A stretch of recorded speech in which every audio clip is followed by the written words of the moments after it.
Tonight's program is about lessons from the life of Stefon Diggs. In case you didn't hear about it, although we already know that you did, Stefon Diggs, he lost the chick, he lost the Super Bowl, now he's lost his job. What? Damn! Some of y'all are going to try to put rose-colored glasses on this. I'm just telling you right now. Many of you are still repeating the same silliness that you were doing when I first talked about Russell Wilson 4 years ago. There were a lot of folks who, I guess they're just angry and just like, I hate that he's right. So I'm just going to be contrary. Or maybe you're just dead-enders and math just bothers you because you're so emotionally invested and you're hoping things work out. And I'm not wishing anything bad on anyone. But what I am saying is that this is a situation here where I want you to understand this is what happens in your future. If you don't calculate correctly on these things, this is what happens.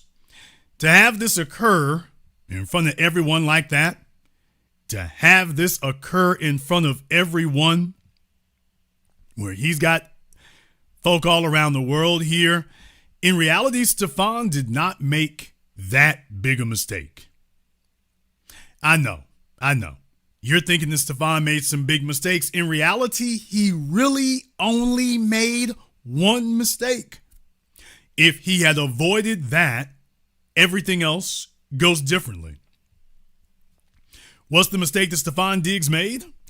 The mistake that Stefon Diggs made was that rather than focus on his purpose, rather than focus on investing in himself, he instead decided to focus on women and partying and fame and his purpose. And the problem is when you attempt to balance all those things, you can't balance all those things. You will excel at one thing and everything else suffer. Or you split yourself evenly among all these other things. That's the issue. That's the issue. These are the lessons you can learn from Stefon Diggs. It wasn't about how many women he slept with. It was about the fact that he made himself subservient to them. It's about the fact he made himself subservient to them in the chat room talking about he'll be fine. Like I say, some folks are just silly. No disrespect, but some of you are just silly, or you're just in denial. Or you just hate it because I hate Jason being right. Okay, well, be salty, but talking silly doesn't change math to reality. They didn't cut him because they were stupid. They cut him because of what they saw this season. So you sitting there, in your 50-year-old lazy boy, okay, well, deny reality if you want to. Folks do this. They have their players, or maybe some of the dustiness you see from him, it reminds you of yourself, and you're like, hey, I'm rooting for me. All right. But if you're being objective, you know that he's 32, about to be 33. Why would a team invest $50 million in him? Why don't you, for a 33-year-old who's on his way down, why don't you take that money and put it into a 22-year-old who's on his way up? See, that's reality in math. That's reality in math right there. So you got to understand, some folks look at the dustiness and some of the bummy behavior and like, hey, that's me right here. Go Stefon. I'm rooting for you. And just remember, folks like that, if you got those people in your corner, disaster will always follow. Because they're telling you that you're fine and telling you that you're okay while you're crashing and burning. There's the issue. You're sitting there going down in flames, and there's some dummy sitting next to you. You're doing just fine, man. You in good shape. You played good at that game. Didn't look at any of his stats. They didn't look at any of his stats, or they don't care. So that would be a mistake that someone in his position could make, is listening to individuals or people out there in the peanut gallery who don't really have your best interest at heart. They've got some really warped, corrupted view of things. And they're not really concerned about what's best for you. So The real issue here, by the way, the real issue here is not how much money he's made. He's going to have to split all that among what, 6, 7 hoes by now? Damn! I mean, you can't even bring up how much, quote, money he's made. Well, his money is already spoken for. He got 6 or 7 broads all off in his pockets right now. And it's only going to get worse. So it doesn't matter how much, quote, money he's made. It's not his money anymore. He got to split that 6 or 7 different ways now.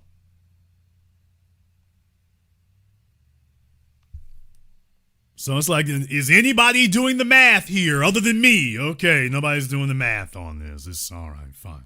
All right.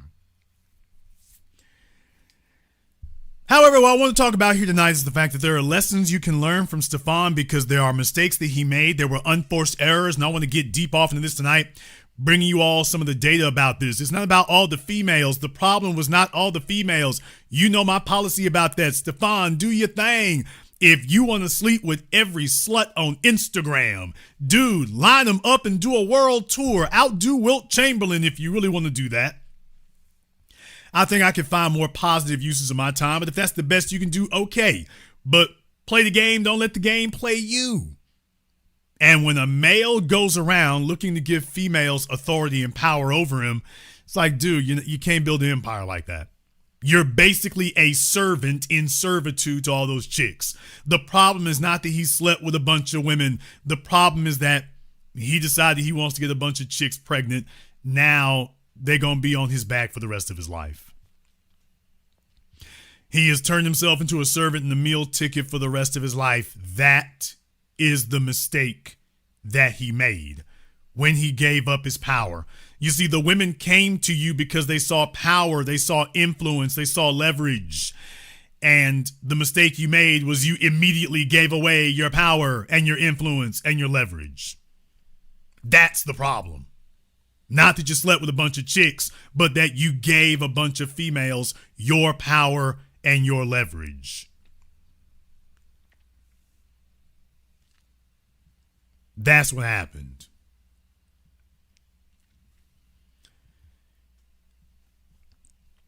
There are lessons to be learned from this because this is something that didn't even need to happen. This is something that didn't even need to happen.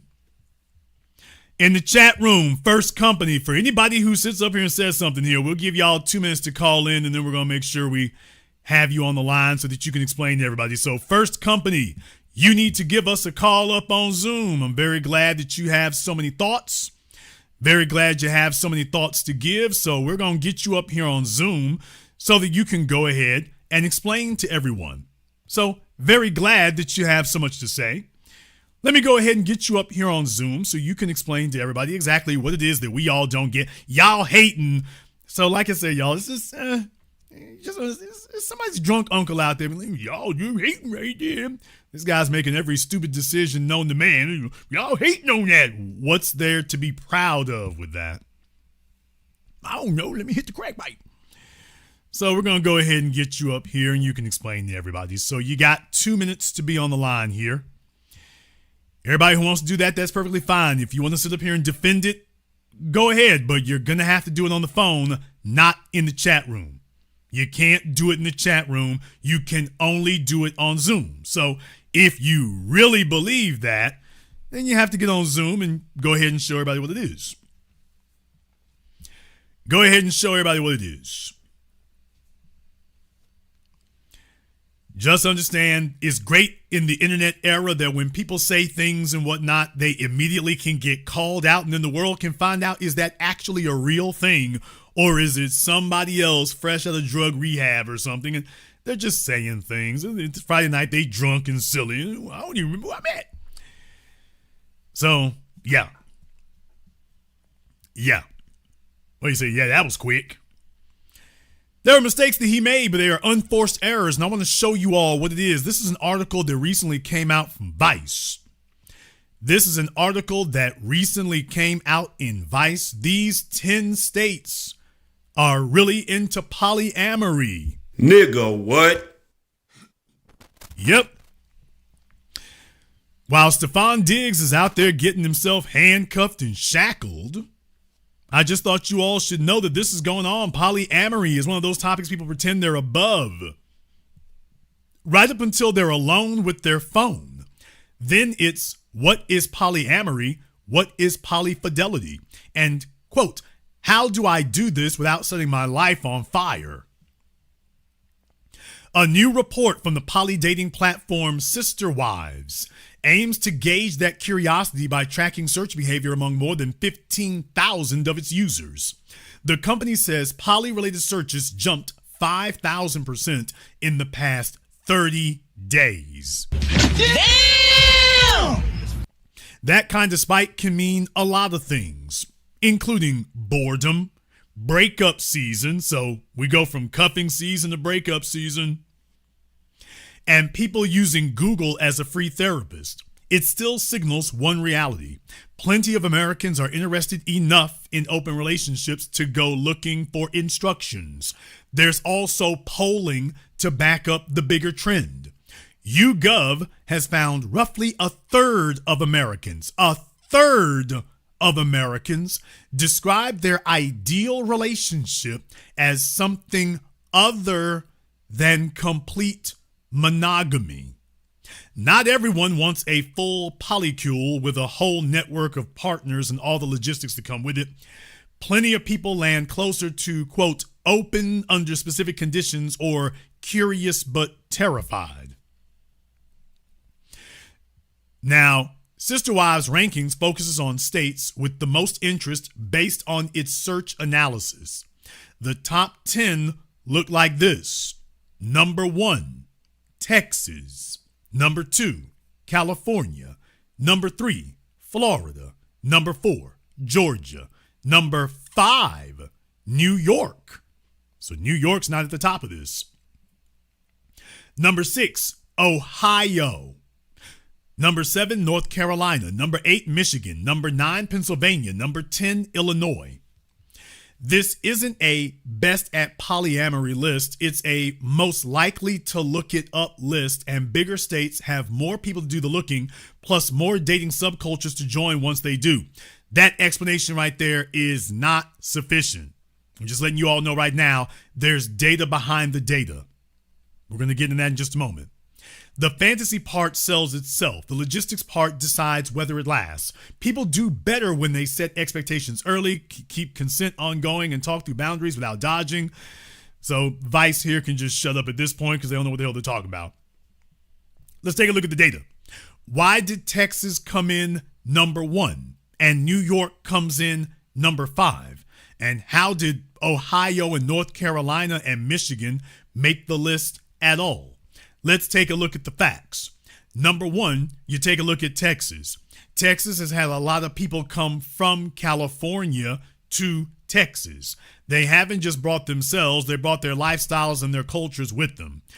Folks who lived in Washington State, folks who lived in Colorado, you've seen as California is basically this cultural cancer that everywhere it goes, it infects people. So Texas has been a big beneficiary of that. Add to that the fact that you've also had a large number of New Yorkers and other people coming from other states, specifically during the pandemic. So Texas has opened up in a lot of areas, and it's not just the usual suspects. It isn't just Dallas and Houston. It's Dallas, Houston, Austin, San Antonio, El Paso, Amarillo. We've covered this all before. So there are a number of epicenters in Texas right now. They're experiencing a number of different things. With large population boost from younger people, and they're not just looking to move to get a cheaper house. They're looking to move to have a, quote, better life. And what qualified as a, quote, better life for your grandparents, what they were looking for, the American dream for your grandparents is different than the American dream for Gen X and Gen Z today. It's a different thing. Now, let's move to the second subject here, California. Of course, California, which has been sexually debauched headquarters now for decades. So my only surprise was it wasn't number 1. California basically doesn't have a culture sexually. It's anything goes, and they're constantly coming up with new deviancies. Then comes Florida. Now, of course, that is being powered by two mega engines. Number one, the population and popularity boom coming out of Miami. Miami has just exploded, so that is carrying a lot of weight. People have to spend money to get down there to be a part of it. So that's a destination that people come to. The other culprit is Orlando. So between those two in particular, you basically have a resort state. Florida is a resort recreation state. When people want to have recreation, that includes a lot of sexual activity. And they don't want to have, just like they don't want limitations on what car they'll drive or what boat they'll be on, they don't want limitations for what their sexual options will be either. That's not the reason they come there. Next up is Georgia. That one is obviously powered by just one place, Atlanta. Atlanta is only one city, but it's a mega city, so that one alone is able to power a lot of that. Add to the fact that you have a lot of folk there who disproportionately use the internet, disproportionately use social media. So with those numbers being that skewed, it's not surprising that would be the case, which is why you would also expect to see Illinois on this list because of Chicago, and you do. So those two track. But of course, Georgia's going to be way ahead because it's the lifestyle and the culture there to do that. Next up comes New York. Now, the reason why New York, I believe, is not at the top of the list is because New York City is really so compact. You're tripping over people all over the place. Everything is readily available. So in reality, it's not that difficult to find. The other thing is that people don't shadow box in New York like that. They do a lot of shadow boxing in Texas and California, especially Florida. They're filling each other out for, okay, how much are you into this? It's a southern state. How much are you into this? Well, New York's not a southern state, and they've been on that for a while. So with them, they just get right to it. It's like, hey, are you bi? Are you gender fluid? Are you gay? Are you poly? It's just, that's not a question that you ease into. That's something that just gets taken care of right off the top. So that's the reason why, even though New York is the biggest city, that it actually would go down further on the list because there's not so much taboo and there's not so much friction involved. Next up is Ohio. I can only imagine that Ohio is basically representing the Midwest because Cincinnati has always wanted to try to be a little San Francisco. But all I can really just figure is you have a lot of dispossessed nerds or something like that in Ohio in the tech industry, and they're really just searching these things because they're bored. North Carolina, well, I can tell you what that is. That's Fort Bragg right there. Damn! I can tell you what that is. That's Fort Bragg. So when you heard about Texas, Fort Hood. Yeah, so in Texas, that's one thing. North Carolina, I'm like, oh, I know why you on this list for polyamory. That's Fort Bragg. That's Fort Bragg right there. Yeah. Oh, you all better believe that. There is nobody who has set foot on Fort Bragg who does not know that it's just a straight up whorehouse. If you are in the military, Fort Bragg is the most notorious. It's not second or third. It's the most notorious. It is the most notorious, period. So if you want to know why North Carolina is on this list, it's just one place. It ain't even a city. It's Fort Bragg. It's Fort Bragg. In the chat room, JBB, I don't know. I might have to have you call up to explain that, ma'am. I might have to have you call up to explain that.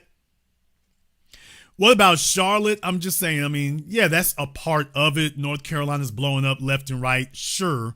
But I'm just letting you know, as far as the polyamory thing, the major engine for that is Fort Bragg. You have people from all around the world. Fort Bragg is a major repository for people all around the world coming there. Baby, if you're on an airplane, there's no way you're in the chat room, so don't try that one. That's not a good one. That ain't a good look. That's not a good look. So don't try that. If you can text it, you can call. So let's not do that one. I don't insult your intelligence. Do not insult mine. I'm probably going to have you call up. Probably going to have you do it now because let's not do that. Let's not do that. Ma'am, if you can be in the chat room texting, then the Wi-Fi works good enough for you to call up. So let's not play that game. If it works good enough for you to be in the chat room and you can hear me streaming just fine, then you can call in just fine. So, yeah, there's that. By the way, she's hearing me in real time. I didn't even type in the chat room. She can hear me in real time. So, yeah, that if you're on the airplane, that connection's working just fine.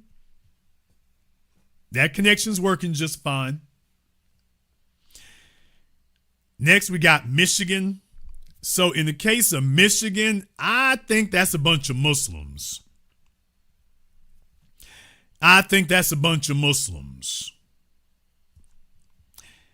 That's what I think is going on in Michigan. I think that's a Muslim thing right there. So that's what they're doing on the low.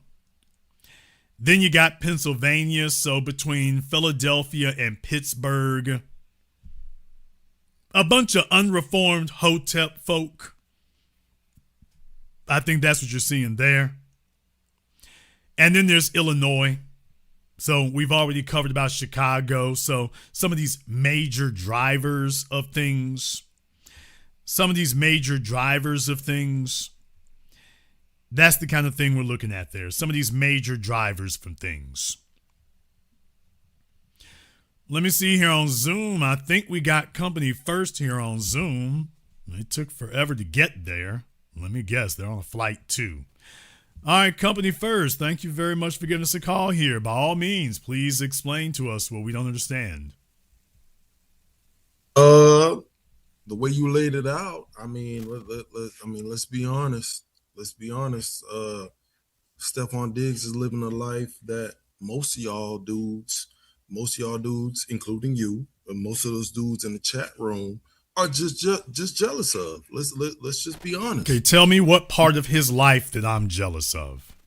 He's dealing with women that y'all could never touch. He's trapped by them, sir. I don't desire to be trapped by women. No, he's not. No, he's not trapped. That man's living his life. Trap how? Sir, he's got 6 or 7 kids by 6 or 7 different women. He's financially trapped by all of them. Well, that remains to be seen. You don't know. No, it's already been seen. He already has to pay them now, sir. Would you want to have to pay money to 6 or 7 different women every month? So your paycheck, you think that it's balling to have your paycheck get tapped by 6 or 7 women a month? For you, that's balling. You think that's okay? Everybody's circumstance is different. Okay, so this is math. You're not offended at 6 or 7 women having a piece of your paycheck before you get it. That doesn't offend you. Everybody's child support circumstance is the same. Okay, sir, that's a simple question. 6 or 7 different women getting a piece of your paycheck before you doesn't bother you. But it depends on the number. Okay, sir, what number are you okay with women getting your paycheck before you? If I'm a man that's worth $50 to $100 million, let's say I'm paying $5,000 to $10,000 a month, that's not killing me. For my child. But you can't be the head of the household in 6 or 7 houses, so those aren't really your kids. You're just basically giving these women children. There's way too many intricacies in the family court system, so you can't just sit there and say that. Sir, who in the world defends paying child support to 6 or 7 women? Who the hell thinks that's okay? Yeah, but you're looking at. Okay, that's a simple question. Who thinks that's okay? Who thinks that's okay? You're not necessarily financing that woman's life depending on that. Yes, you are, sir. But by the low ball number you just gave, in case you can't do math, is over $120,000 a year. Now that was the low ball number you just gave, and you know full damn well that's not what those women are going to get. They're not going to get $10,000. They're going to get something closer to 25 or 40. I put it on the high end. Okay, thank you. So in that case, we're talking about $250,000 or $300,000 to each one. At Right? least. You also know the court considers how many kids you have. Okay, and also, by the way, with the numbers you gave, you do realize that they keep less than half that, right? Less than half that. Okay. Okay, yeah, he's looking silly. Yeah, you didn't. No, you didn't. I'm not. No. You didn't realize that athletes keep less than half that. You didn't realize that. You didn't know that. All right, okay. Okay, so if he gets, But at the end of the sir, day, the if man's he enjoying gets, life. no, sir, The if man's he doing gets, things you wish if y'all he could gets do. $25 million, he's only Y'all going to just- be able to y'all- keep somewhere around Right. 10 million of that. He's got to pay federal taxes, and then remember, NFL players have to pay taxes in each city that they play in. Even though it's only one game, they got to pay taxes there, especially in a place like California. So federal taxes, state taxes, and then city taxes in the states where they play in. So less than 50% of those millions of dollars is what he keeps. Then from what's left over, now he has to pay his agents. They get a whole percentage. Management on top of his own life. And then we got chicks who are getting a piece of the check before he even does. And you sitting here talking like that's some fly stuff to be doing. No, I'm not saying that. And who knows? He might end up like Evander Holyfield. I don't know. But what I'm saying is, he's on his way. What I do know at the same time? Well, no, you can't say that. Sir, what type of financial professional would advocate for what you're talking about right now? I didn't say I was. Okay, second try. What financial professional would say that what you're saying right now is okay? No, hell no. Thank you. There's nobody with any sense or who handles finances who would say what you say is anything other than crazy. Okay, that's fair. But at the same time, you sound like you're low key hating. Sir, how am I hating on a fellow with 6 or 7 chicks running his life? Do you see how silly that sounds? You hating the day you ain't running your life. No. Hell no. I can do everything Stefon Diggs does, and I ain't got no chicks in my pocket sitting up here running me and making concerts, sitting up here making a fool of me. If we listen to your advice 100%, we just wouldn't have no chick, because at the end of the day, your advice basically is just chicks are 100% a liability. Just don't have no chick. Okay, well, I've never said anything that crazy or silly. Yeah, but though your advice basically is assuming that. No, my advice to you is don't let anybody have dominance over you, which is why this channel is the power is the school of power dynamics, sir. Have a kid. You did. No, sir, you don't have a kid by 6 or 7 different females who are not committed to you. Okay, so tell me, what is the picture perfect relationship then? Give me an example of the picture perfect relationship. The picture perfect relationship is where you are not being dominated I'm giving you a real life example where you are not being dominated and exploited and dictated to by other people. Tell me a couple. Tell me a couple man that did it right. Because you can pick apart everybody's relationship. I think Leo DiCaprio is a very good example of a fellow who's doing it right. He's very happy. But a goddamn playboy. Okay, you asked me about someone who's doing it right. He's very happy with his results. Why are you hating? I'm not hating. I think you are hating. I think you are hating. Man. How's your baby mama? She gone. She out this motherfucker. I got a new bitch. Okay, so you're still being. You recognize me, so right? you're still, sir. I don't forget anything. You're still being dominated. So you're still being dominated by little young chicks. By the way, she was a little young thing. She was a little young thing dominating you and running you. How the fuck? What, you just made shit up. So she's got your kid, but she's not there. She ain't running shit. I ain't on child support. The fuck you talking about? So she's got your child, but she's not there. Yeah. Yeah, some father you are, so we gonna take fatherhood advice from you. She's out there with your genetic legacy. No wonder you big up in Stefon Diggs. This chick is out here ruining your genetic legacy, and you sitting here trying to lecture us about what a power move is. I didn't call up. This wasn't a fatherhood program. No, I'm just saying that this is the value of judgment that you bring. By the way, how's your passport broing? Yeah, you got a good ass memory, my boy. Yeah, that's right. When you're not stoned out of your mind, you don't talk silly to people. You can actually remember things. Yeah, I'm wondering what third world country you picked up this new chick from. Nigga, what? Which third world enclave did you bring this one in from? This one FBA. I got me an FBA one. This one FBA now. No, come on now, Jason. No, sir. She might be a fool but asinine. No, she is foolish but asinine. So no, that's what she is. So if she is, you got a good ass memory. That's right. Now, and by the way, the other one, I'm not gonna put the R. Kelly thing on you. I'm just gonna say, by the way, I hope the DA don't come knocking. You ain't checked them Florida laws. I hope the DA don't. I hope the DA don't get curious. All right. That's called close and. What do you say? Don't worry. I'm Romeo and Juliet. All right. That was 10 years ago. Okay. All right.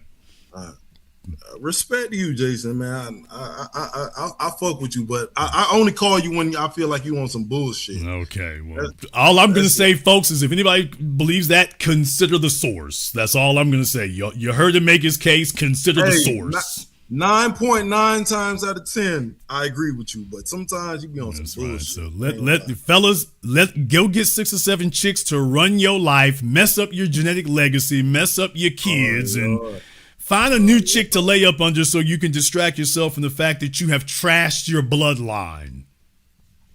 Because that's real manhood right there. Now, there's a life we would all like to replicate.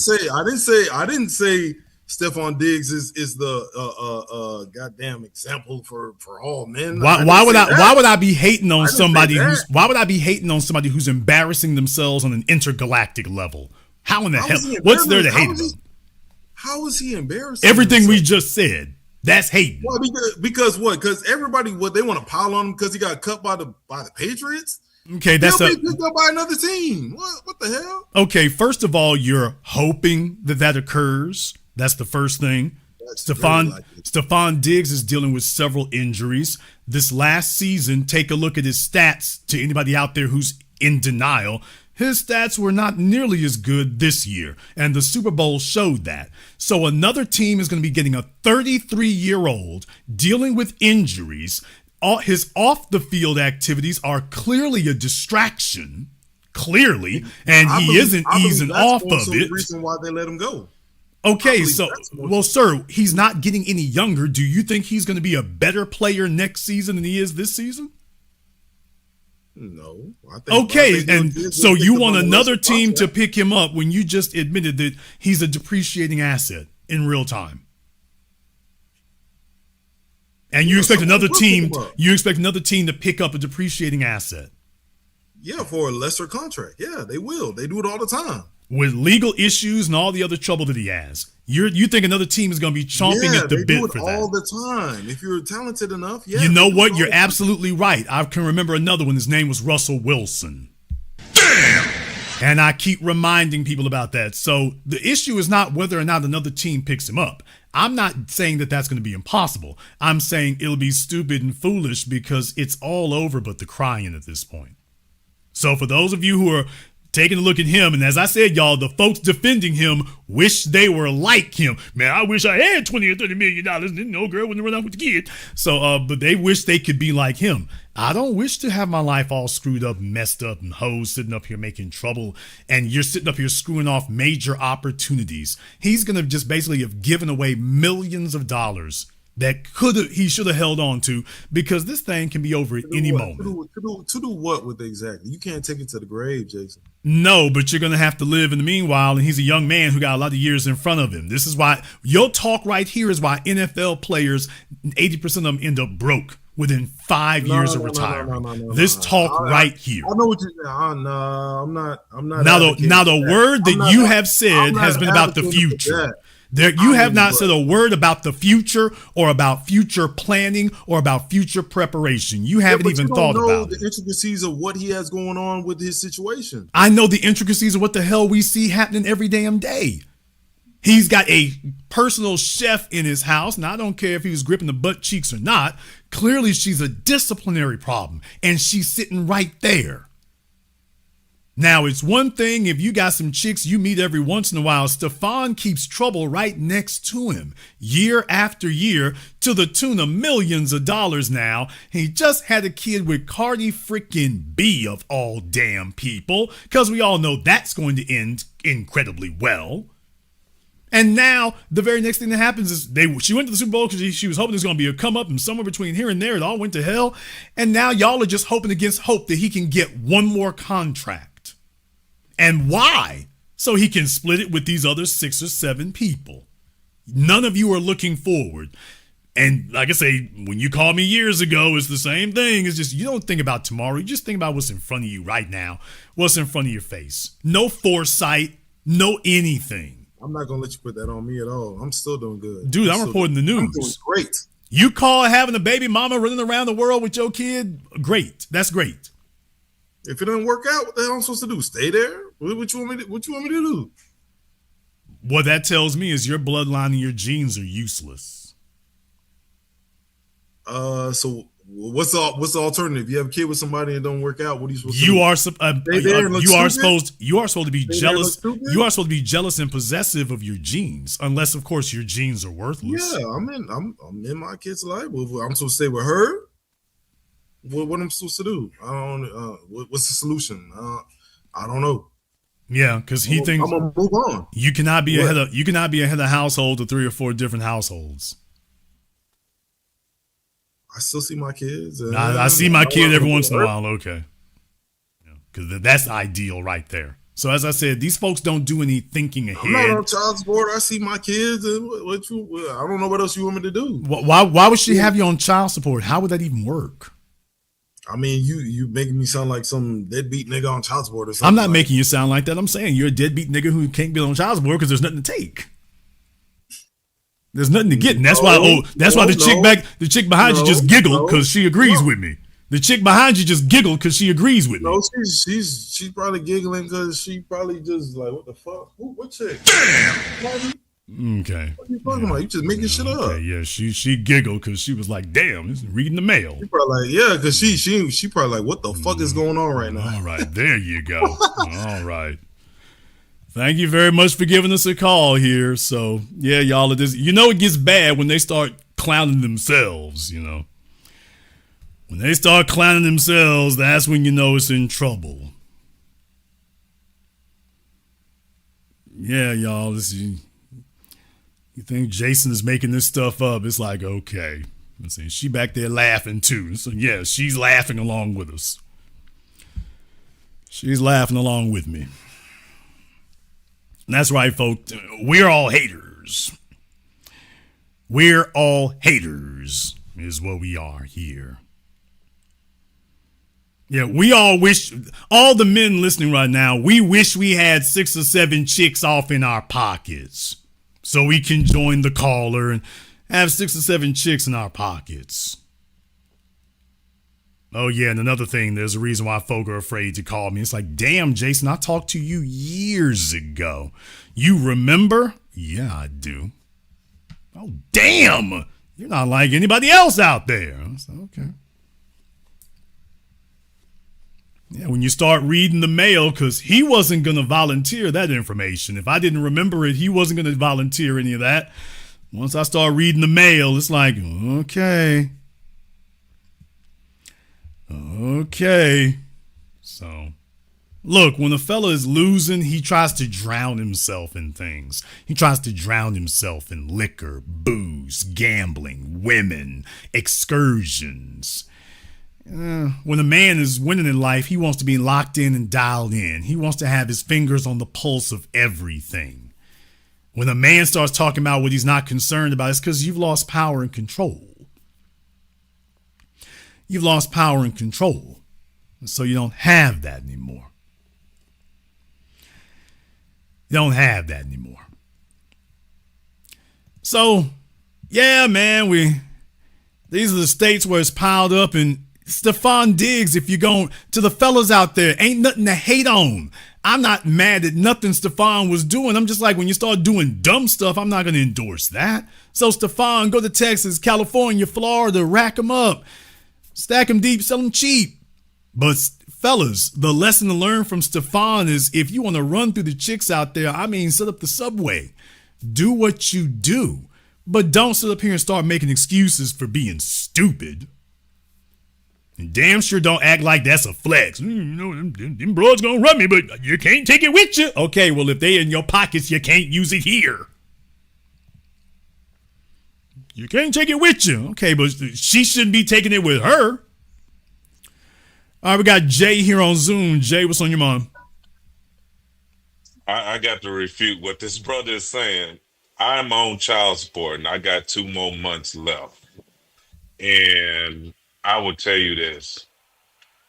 It's hell. It is hell. It affects your credit.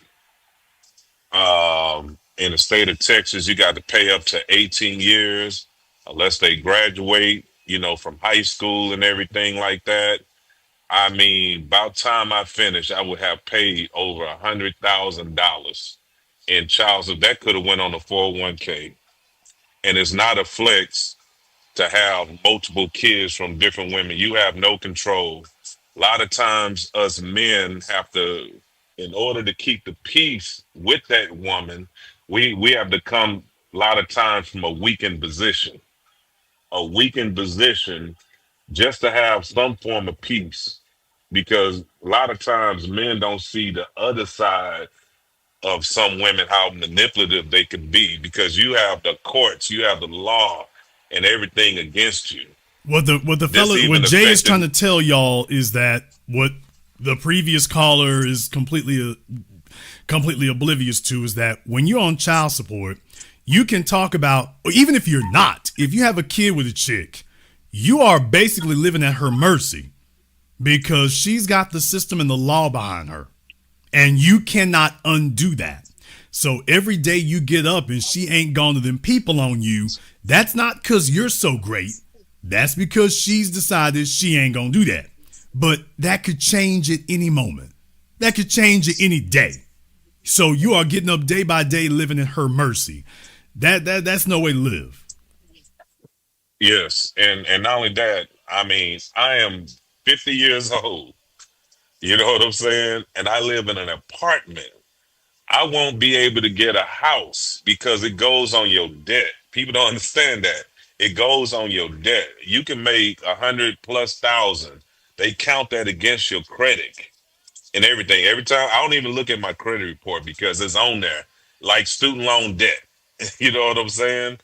And then too, if you get behind, they charge interest. I have a brother of mine. I mean, he's paying interest out the butt for 3 kids. I mean, he's an engineer. He made 6 figures, and the most he have gotten off from his checks was 700 a month. I had another homeboy made 6 figures. For one child, he was paying 1,500 a month for 12 years. I mean, people don't understand, man. I mean, you literally have to outwork child support. Every 3 years or so often, they audit you. You can't floss online because that woman can just go right back to the child support office and say, "Hey, audit his income." So I mean, I'm just about to see what freedom is like. I don't even know what a full paycheck look like. They tax it. They take it out. I mean, you know what I'm saying? Even when I was on unemployment at times and I tried to modify it, they took so damn long trying to modify it to a lower payment. I say, forget it. Let me keep paying this 800+ a month. And that's not including the outside money. So I'm about to end the call, but it's not a wise thing, man. It's really not. Yeah, I mean, The it's like two, he's young, but the thing is, brother, it's like prison. You know, when you're in your 20s, you're gonna go do something stupid. Okay, you might have 6 or 7 years. Okay, as you get older, do you want to be doing another 6 or 7 year bid? You know, if you're in your 20s, you might be able to do 10 years. You start getting older, okay, you got another 10 years you just want to give away? We're just gonna give them another 10 years. So that piles up, man. It gets harder. and lastly, like you said, and I'm paraphrasing, the two most important things of any man and woman's life is getting a career and your life partner. That's the two most important things. We don't see it that way. You know, a lot of times we don't see it that way. We look at how fine she is, but we don't look at the family history. We don't look at the personality switches. I mean, it's literally crazy. It's literally crazy, man. I agree. Thank you very much for giving us a call tonight, brother. We appreciate that. Yeah, because females know when men have sex, for most men, it turns their brains off. The previous caller was Exhibit A.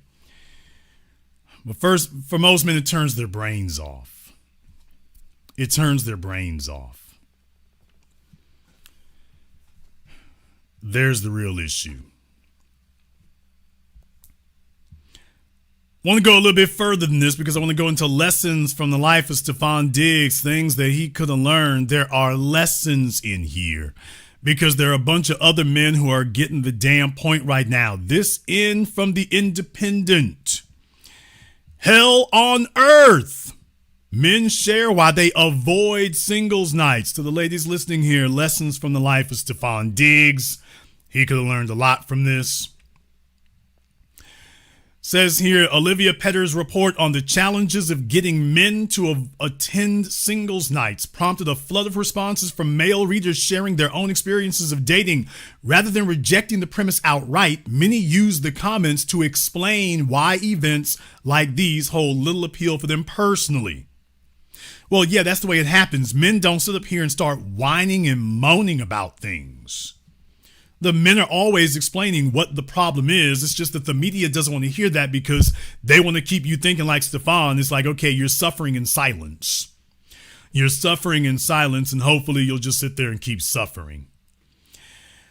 All right, here's what they had to say. Men shoulder most of the effort in dating. Well, yeah, because for women, it's like, okay, women see dating as basically going to Disneyland. That they just get free treats. They get free rewards. They get free gifts. Dating is like an early birthday for women. Women go on a date expecting, okay, time for me to get some more free rewards. Time for me to get some more free gifts. Time for me to get some more free benefits. So men do most of the heavy lifting when it comes to, quote, dating. If women actually had to carry their weight, now lately they're having to do that, and all of a sudden their attitude's changing. Yeah, it changes when you have to carry your own weight. By the way, as a single man who has largely given up on dating, articles like this complaining about men while making out that women are great sum up why.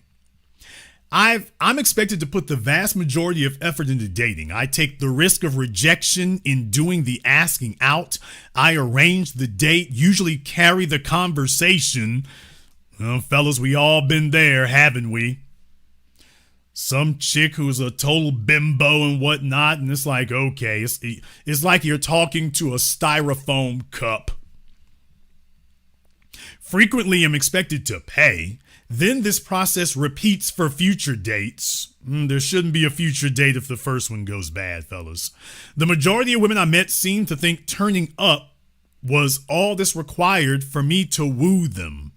In return, I've had women ghost, cancel last minute after I paid for tickets, complain about the venue, say things like, I should be grateful they turned up at all after they arrived almost an hour late. Extreme lateness was very common, often followed by a dismissive comment about how I should put up with it because I'm a man. Clearly, there are issues women experience too, but the big difference from my perspective is effort. Women expect everything to be done for them, and other than their appearance, don't invest much in the early dating stages. I've never once had a woman bound right up and ask me out, never had a woman pay, never felt like they were making the effort to keep me entertained, never had them suggest or arrange a date. They frequently complain about men's failings, yet seem to have zero awareness of their own. You notice he's not talking about feelings. He's talking about complete concrete data. He's talking about examples of actual events. Not just making things up. Take notes. I'm in my 40s now, so I'm not that bothered about sex or flings. I have good friends and enough going on that I don't want to waste time on something that just isn't enjoyable. If the other person was making a similar level of effort, then I may feel differently. The level of entitlement is ridiculous, though. It frequently felt like dealing with teenagers unable to show any initiative or reciprocation. Okay. All righty.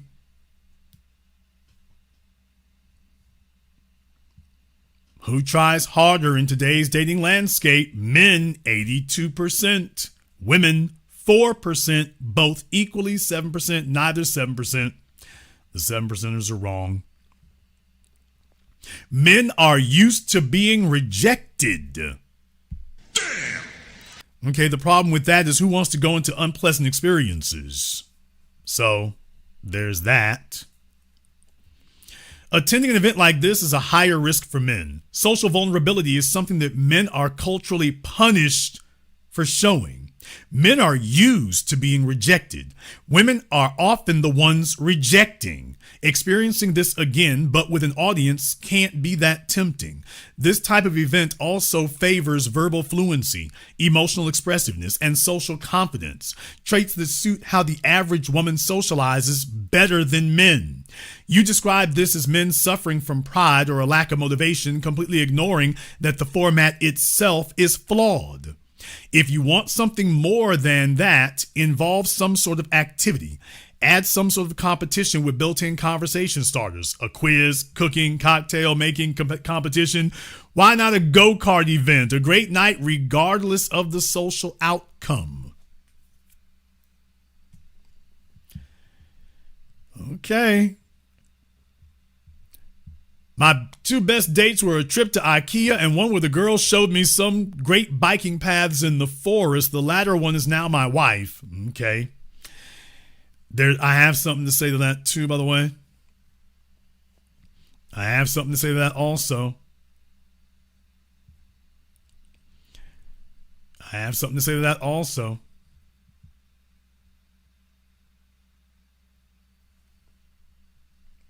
Okay, in the chat room, JBB, you need to call me up on Zoom. Thank you very much for your insights. So glad to have that. You need to give me a call up on Zoom, so you got 2 minutes.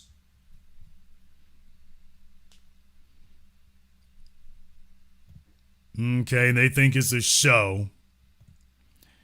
We're not playing any games with you here, so I know. She's got her Instagram filters on, but yeah, we're not playing no games with you. If you're on a plane that bad, you would not be in this chat room listening in real time. So let's go ahead and help you get back to taking care of the cats. Nigga, please. We're going to help you get back to taking care of your cats. So you can take the rest of the evening off. Many of us are socially awkward. I met the women I ended up marrying on a backpacking trip. Women, oh boy. She was camping with 3 other women and I was by myself. No force on earth could have compelled me to enter an event such as the writer describes. Of course, I was and am socially awkward, but so many of us are. I don't recall how my children met their partners, but we had one recent success. Through my wife's friend, we got to know a man who had been a friend of one of her children. He seemed like a nice guy with no partner, but he was very quiet. Our daughters had a female friend who had no partner and who they described as being really nice, so we old folks went into action. Our daughters approached their friend, who sent them a list of questions. Does he have kids? Has he been married? Does he smoke? Does he have a job? Which they passed on to us to get the answers. Things worked out. Yay, matchmaking lives. That sounds terrible. That sounds awful. Which goes into the next one. Dates are like job interviews. I wonder if the psychology of the modern dating game just appeals more to women than men. I'm in my early 50s now. In my teens, people were either very much in a relationship or not. The idea of going on a date with someone to see if you wanted a relationship was something alien we saw on American television. By my 30s, I'd largely opted out of the whole thing. The idea of going on a date, which was effectively a job interview, seemed a very unappealing way of spending an evening when there was the alternative of doing something I enjoyed. If I met somebody that way, well and good. If not, it did didn't matter. I was out having fun, doing things I wanted to do. I met women who were attracted to me, and I, not them, women to whom I was attracted, and they, not me, and on it went. Eventually, I met the woman who is now my wife quite by accident through friends. I did once, for a magazine article I agreed to write, go to a speed dating night. It was hell on earth for me. I hated it. I dabbled very briefly with internet dating as well, but never went on a date because I never saw anyone I thought would be a match. It all felt pointless. You know what I hear here? I hear a bunch of guys here who are in their late 40s or early 50s, and they just wound up settling for what they could get. Damn! And this is the shame of it right here. Stefon Diggs was doing good until you enter the damn baby mama zone. And it's not about him sleeping with the baby mamas. It's when you start having to make a commitment to him. You're going to marry her. You're going to give her her 4th or 5th kid. She can be a nice companion during the times that she can fill in and pinch hit, but you need to have the ability to send her home, and a bunch of these old dudes start salary simping and pinching pimping. And they end up just grabbing whatever they could off the casino buffet table on their way out the door. Because you see what these guys marry, and it's like, wow, you waited all these years for that? You waited all these years and talked about everything you overcame, and this is what you got? All right. Let me jump over here on Zoom. I got somebody on a Motorola here on Zoom. We'll see. At least it says they're on the Motorola. We'll see if they have one there. Okay, Motorola, just make sure we don't have any trolling issues here. Make sure you have your camera and your microphone turned on for me. I'll give you 5 seconds. You can't slow the program down. I'll give you 5 seconds to go ahead and get that resolved for me here, and then we're going to move on. All right, I'll give you 3 more seconds there. Okay, point your camera down some. There you go there. All right. What's on your mind, brother? All right, so listen, this is how it works. What's your name? My name is Will. All right, Will, what's on your mind? What's on my mind? This is on my mind. As men, you don't have to put up with nothing from these women. That's right. You don't have to put men need to stand together. You let them know you'll punch them, you'll shoot them. Anything they think they're going to do to you, you do to them. They think they call the police with guns, you get your gun. You don't put up with junk with it. This is my son right here. I went through nonsense in my first marriage. I don't play with it. You hear what I'm saying? I pray for people to die. I pray for fires. I pray for car accidents. I pray for floods. I pray for plagues, and they happen. They happen. That's right. I don't play. I don't play. Listen, I'm gonna tell you this. Okay, brother. What state do you live in? I don't need to tell you all that. You can look for me if you want to do that. I'm gonna tell you this. Okay, well, brother, all right. You want to say? I have my son. Hello, son. Okay. This is how you doing? All right. I was with my son in the park he was just born. As I was leaving the park, the police came to me and said, they got a call that someone's trying to sacrifice a baby in the park, right? I said, leave me the fuck alone. They took my baby and put him in foster care, right? I can't imagine why they would do that. Yeah, because because you see how I act? I don't play that humble shit. I play leave me the fuck alone, right? And I was screaming out, look, God avenge me. God avenge me. You know what happened?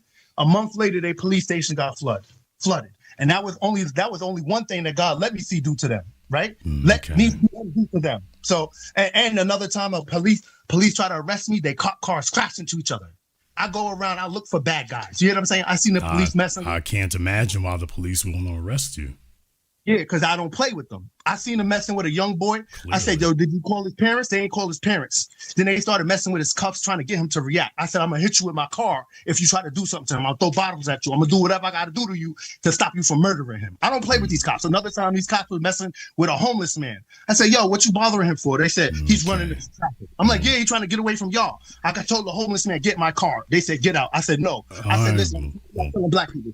I'm done. If you want to say something, you can say something. What I'm saying is, I don't take junk from these women. I let them know you will get hurt. I let them know. I let them know that. I went to listen. I tell the joke. That's it.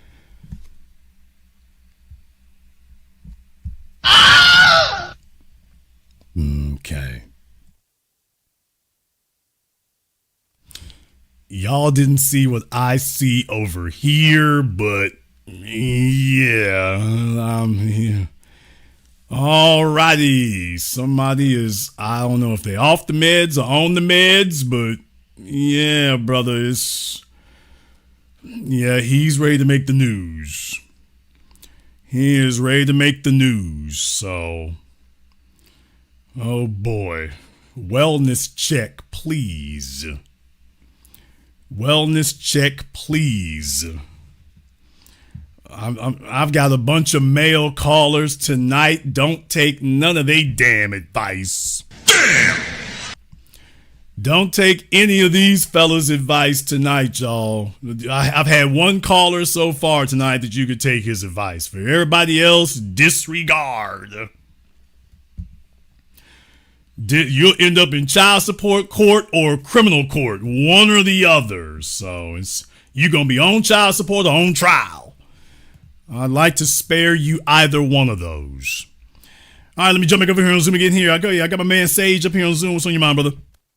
You'll end up in child support. Okay, Sage, listen on your speakers, sir. You got your speakers on. I'm on.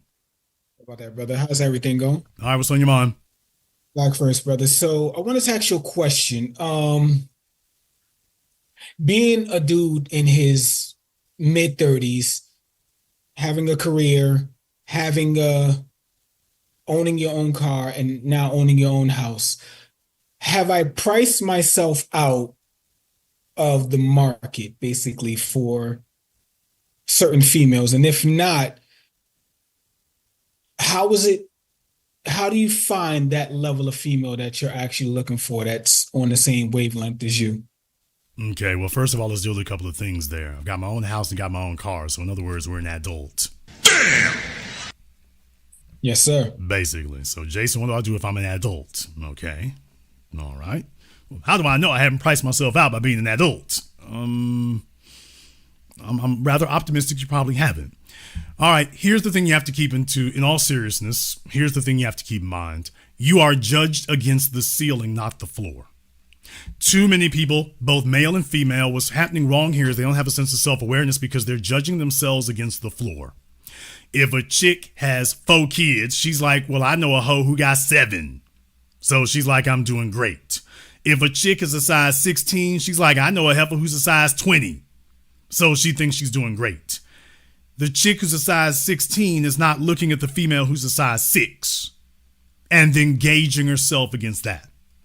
The fella who's making $150,000, $200,000 a year is not measuring himself against the guy who's making 10, 20 million and living in the same city. And you live in an area where, you got wall to wall like that.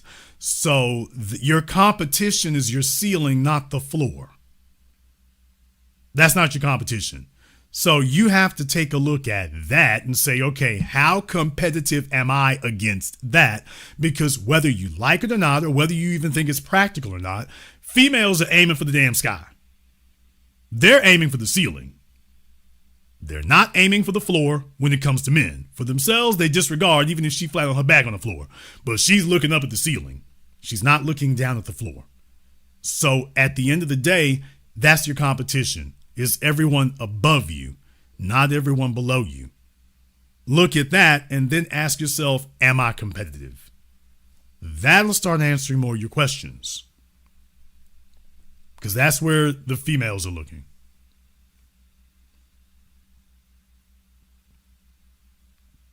Totally understood with that one. Totally understood. And also, lastly, any advice on where to find that specific female that's looking at the ceiling and not necessarily looking at the floor? Very good question in that regard. I get asked this kind of question all the time from people, and my first response to you is that it's not about finding or looking, it's about attracting. If you wanted to catch mice, would you sit up here and run around the house with a mouse trap? Well, no. You would set a mouse trap, put bait on it, and then wait for the mouse to come to you. And I really believe that's the big thing that's missing. Although I will say something else. Most of the males that I see today, they're practical hermits. They have a very set routine. They don't go anywhere. They don't do anything. They don't see anything.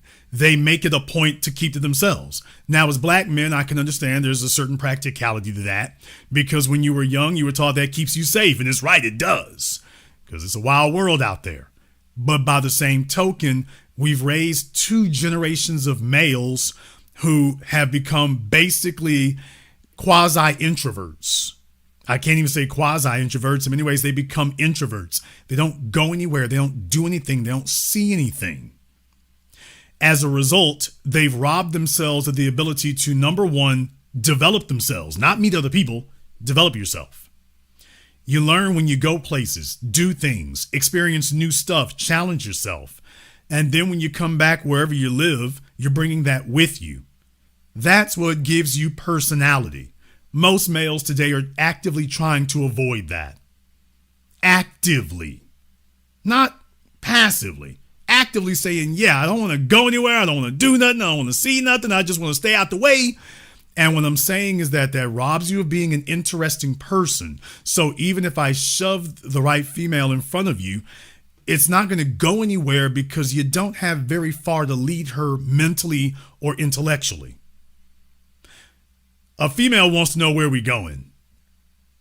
That's the first thing she wants to know. You phrase it as, what's the agenda? She wants to know, where are we going? Where are you going with this? You're not going anywhere if you haven't seen anything. The other thing is, who are your competitors? Who are your peers? Because that's where you're leading her to. But if you're not doing anything but going to work, go home, go to the grocery store, go home, what exactly does she, well, you're already taking care of that right now. What exactly are we dragging her into? So what I'm saying is that most men today don't understand it has changed. Your grandfather was not expected to do that. But then again, your mother was not a global traveler either. Your grandmother was not a global traveler. She wasn't like that. So you could get by with being a citizen of the city you're in, and that's it.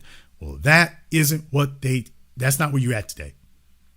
There's a lot more mobility, and as a result, that's what your real burden is. So don't look at the females first, and don't look at other people first. Look at you and ask a very simple question. Am I the most interesting person in the room? Now, there's a lot of guys out there, and here's where you start losing the red pill, retards and whatnot. They want people to be attracted to them while they're a total bore. They want to be basic dudes with an extraordinary life. The secret life of Walter Mitty, if you will. And that's not the way that works. That's not the way that works. So if you're aiming for that, I mean, you might get a basic chick, and maybe if that's what you're looking for, okay, fine.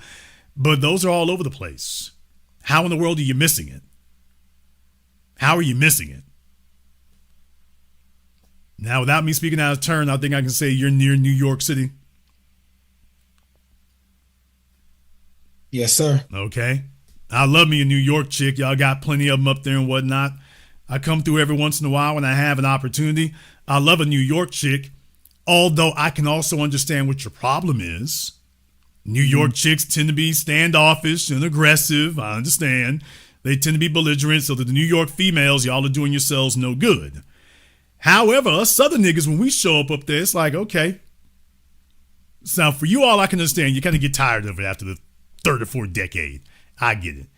Maybe we just cut different because when we show up and whatnot, it doesn't really faze us that much. However, I can understand it's very irritating and it's very problematic. Well, yeah, because New York females, I mean, y'all literally have a billionaire's row. She's trying to figure out if she's ever going to have that. Is she ever even going to sniff that? And let's just be honest, that environment breaks most fellas. That environment breaks them.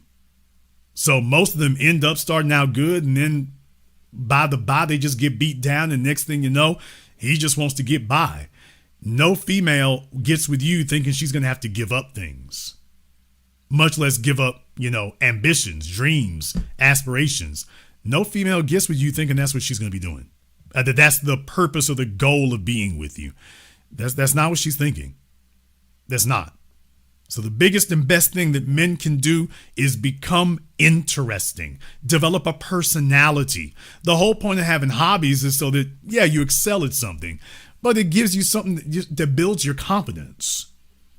So if you can go skydiving, you're scared to talk to a chick, you just jumped out 30,000 feet. Things like that. Case in point, I've been to New York many a moon. I've been to LA, Miami, and I noticed that most of the men who live there don't even look at their own cities. I know more about New York than the average male in New York does. I've seen more of it. I've been to more of it than the average male in who lives there has. Think about that for a few moments. I can show the average New York female more than the average male who lives there does. They drive by the Empire State Building every day. I've been to the observation deck. They drive by the World Trade Tower when the tolls don't get you now. But they drive by the World Trade Tower. Never been inside, never been to the observation deck. I've been to Dumbo, Brooklyn Bike Trail, been to Bronx, Piano District, Hamilton Heights, Washington Heights, Inwood, JFK, FDR. We can go down the list. The average New York male ain't. He goes to his job, he go home, that's it. He can't tell, and he lives there. Think about that for a few moments. Y'all live there and ain't seen nothing. Do you think the women don't notice this? That you live there, but you ain't seen nothing. And to you all, you kind of just get used to it because you're in a big cynical city. And what I'm saying is that's the other thing right there is that what women are looking for, especially in a place like New York, is a man who is in the city but not of the city. He has a mastery of it, but the city has not defeated him. That's what they're looking for. And too many fellows are demonstrating, no, that's not the case. They then kind of got beat down. They're just staying out the way. And what she's saying is, okay, how are you going to go out here and take your piece of the city when your agenda is go work, go home? And she's got to ask herself, am I really willing to give up my aspirations to latch on to him? And you're sitting there furiously beating the drum and complaining and saying, I'm a law-abiding citizen. I'm a decent, law-abiding citizen. I'm not on drugs and whatnot, and you're right. And that's what your mama and your teachers drilled into you. Don't do drugs and stay in school and get a good job and don't be in a bunch of mess. And you're right, you can do that, but that's also preventing you from excelling. In the words of 50 Cent, one of y'all's New York brethren, the world is not a classroom. And you're operating by the rules they gave you in the classroom. Problem, we're no longer in the classroom anymore. And you're operating the same way. So don't start with the females, fellas. Start with yourselves. Look in the mirror, have an honest conversation with yourself and say, is this really the best I can do? And what, Jason, what's the goal? Be the most interesting person in the room, not for women, for yourself. You will make more deals, have more collaborations with more men. Life will get a lot easier. Oh yeah, and the side effect is women dig it too. When you're interesting. That's enrichment of yourself. And then everything else is attracted to it. That's the difference. Start there. And you have a great city for doing that in. But start by becoming more interesting. Make it your goal to go visit I would like to say 5 boroughs, but in reality, you all actually have like 6 or 7. Nobody wants to count Yonkers, but you should. It's starting to get warmer out there. When's the last time you've been to Coney Island? Yeah, I know it sounds a little corny. When's the last time you've been to Coney Island? I'm a little different. I've been to Coney Island. I went actually yesterday, but it was... What was the agenda? It was work related. Need I say more? Right. So that wasn't your idea to go. That was just, I ended up in Coney Island. So does that even really count as you went? I ended up there. Okay. Coney Island, Atlantic City, Hudson Parkway, Chinatown. I'm just saying, bruh, you take the pressure off of yourselves. Take the pressure off yourselves. Those are big things to keep in mind. But before you even think about that, first and foremost, have you got the advantage? Am I the most interesting person in the room? If I do talk to them, what do I got to say? What is it going to be? Do I have a story to tell that they want to listen to? So it's like salesmanship, because it is. But start with you. And if you're not certain that you're the most interesting person in the room, hit the brakes, because you don't have an advantage. You might not have $10 million. You should have a $10 million personality.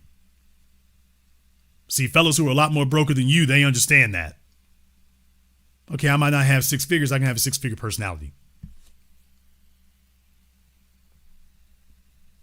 You teach us a lot about power dynamics too. And once we build up to somewhat power, how do we protect it to keep that power?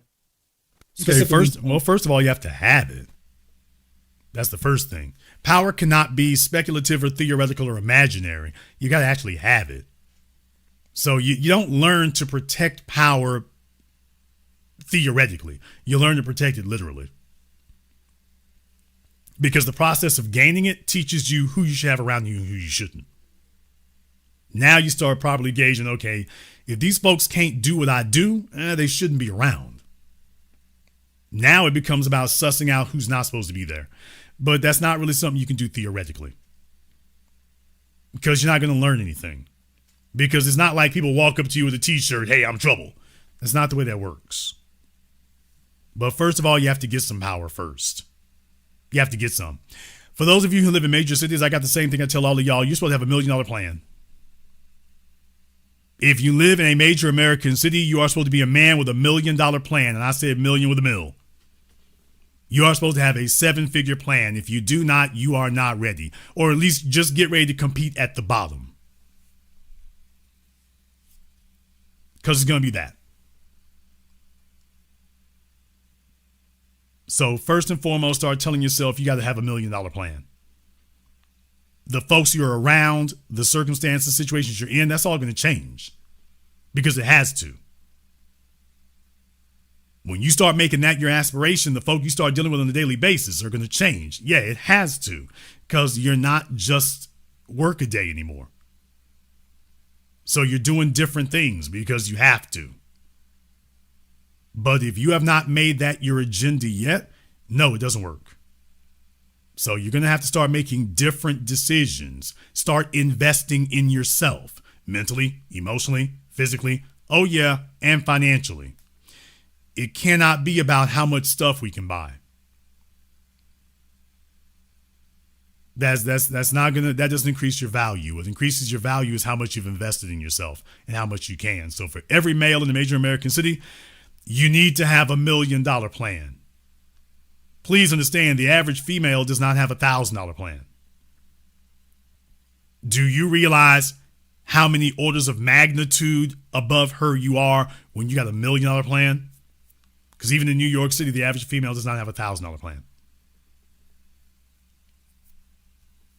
Real talk.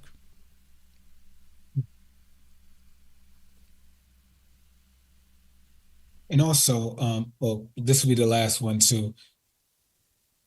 It seems that the most difficult, well, you always say the most difficult decision for a man is who you're going to pass your legacy on to.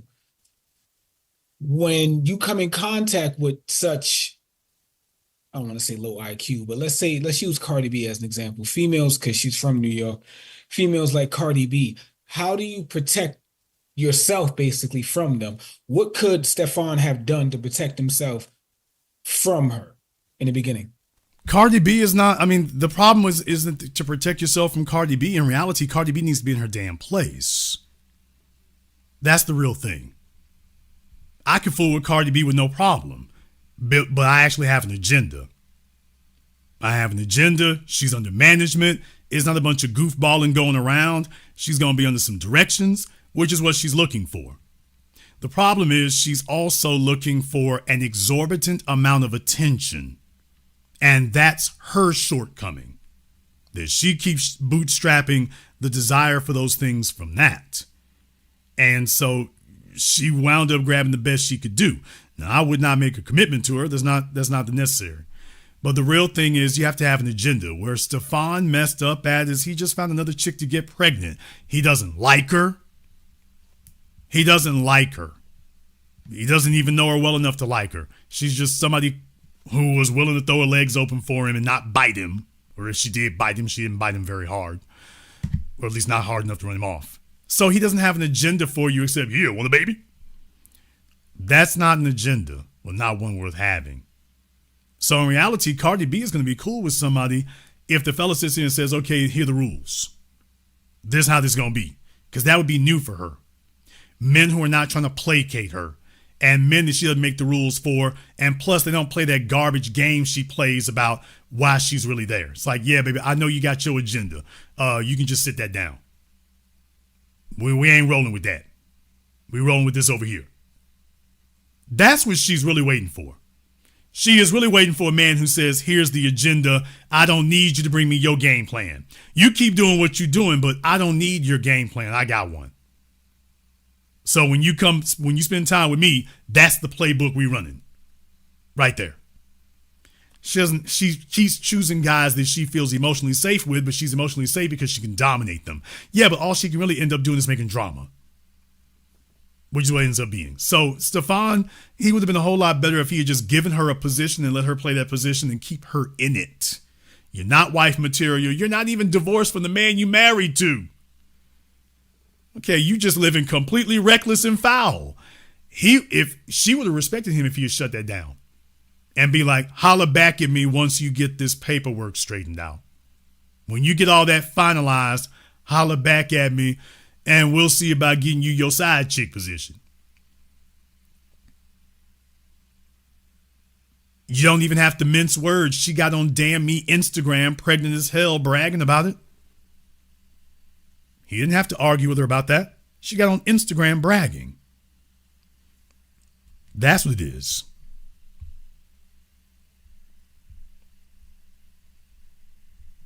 Appreciate the game as always, brother, and B1. Thank you very much for giving us a call tonight. Yeah, man, she got on Instagram bragging about it. You don't have to sit up here and play any games. I mean, he literally could have just told her just like it is, hey, this is going to be your side chick position. It's going to be this right here. All she wants to know is, okay, what is expected and what I got to do. Then you tell her that. She's going to be a whole lot more respectful because now she knows what she's getting into. Speaking of which, New York City, speaking of which, I shouldn't do this. I should not do this. I really, really shouldn't. Not supposed to do this. Because niggas talk. And I get it. Niggas talk and I get it. But I would be remiss if I didn't. I should save this for Patreon, but I'm going to give YouTube something a little bit special tonight. I'm going to give YouTube something a little bit special tonight here. Took a trip to New York here a little while ago. And that's what I'm telling you. A nigga from the South, y'all need some of that. Because I was driving around in Harlem. Y'all, I was driving around in Harlem. So for those of you who are there, I'm sure you recognize this. Damn! I'm sure you recognize this. Man, they had the juke out front. Man, they had the whole Nissan juke out front with the window busted out in the back. Man, look here. Welcome to New York City. Right there, you can get your hair did and get your car done in. You can get your hair done and get your car done in. Welcome to New York City. Yes, sir. I mean, and the shop was full. They had a bunch of chicks up in there getting their hair done. Had a bunch of chicks up in there getting their hair done. And I'm like, this is the car out front. I'm like, I bet you that's the head chick who owns the salon. Damn! I bet you the chick who owns the salon, I bet you that's her juke.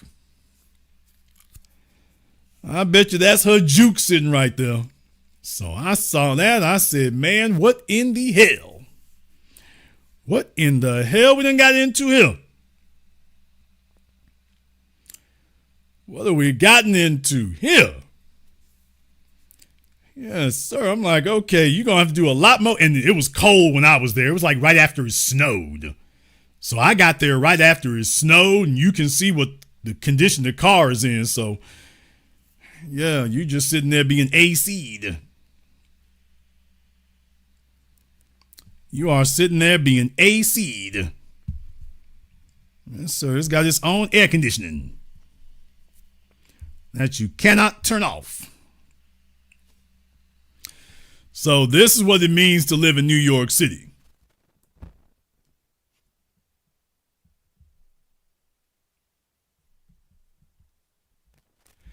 This is what it means to be in New York City right here.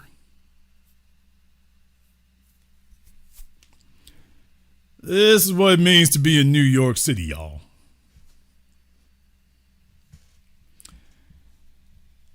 Yeah, man. It take a special type of dude to navigate this environment.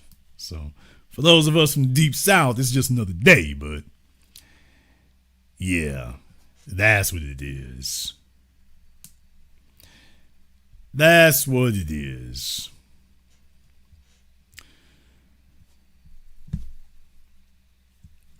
Folks talking about the car looks abandoned. In New York City, they don't really do that. So, all right. You're going to have some jackasses try to argue about that. Okay. With as much as they be giving out tickets in New York, with as much as they give out tickets in New York, where's my Zoom at? You got to be ready. Hey, look, this chick showing up right here. She needs her tolls paid. She needs her tolls paid. She needs her car fixed. She needs her hair done.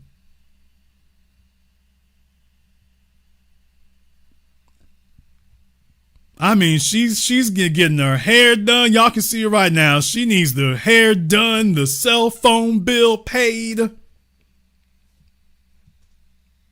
She needs the whole damn 9 yards. Look, in New York, you ball or you fall.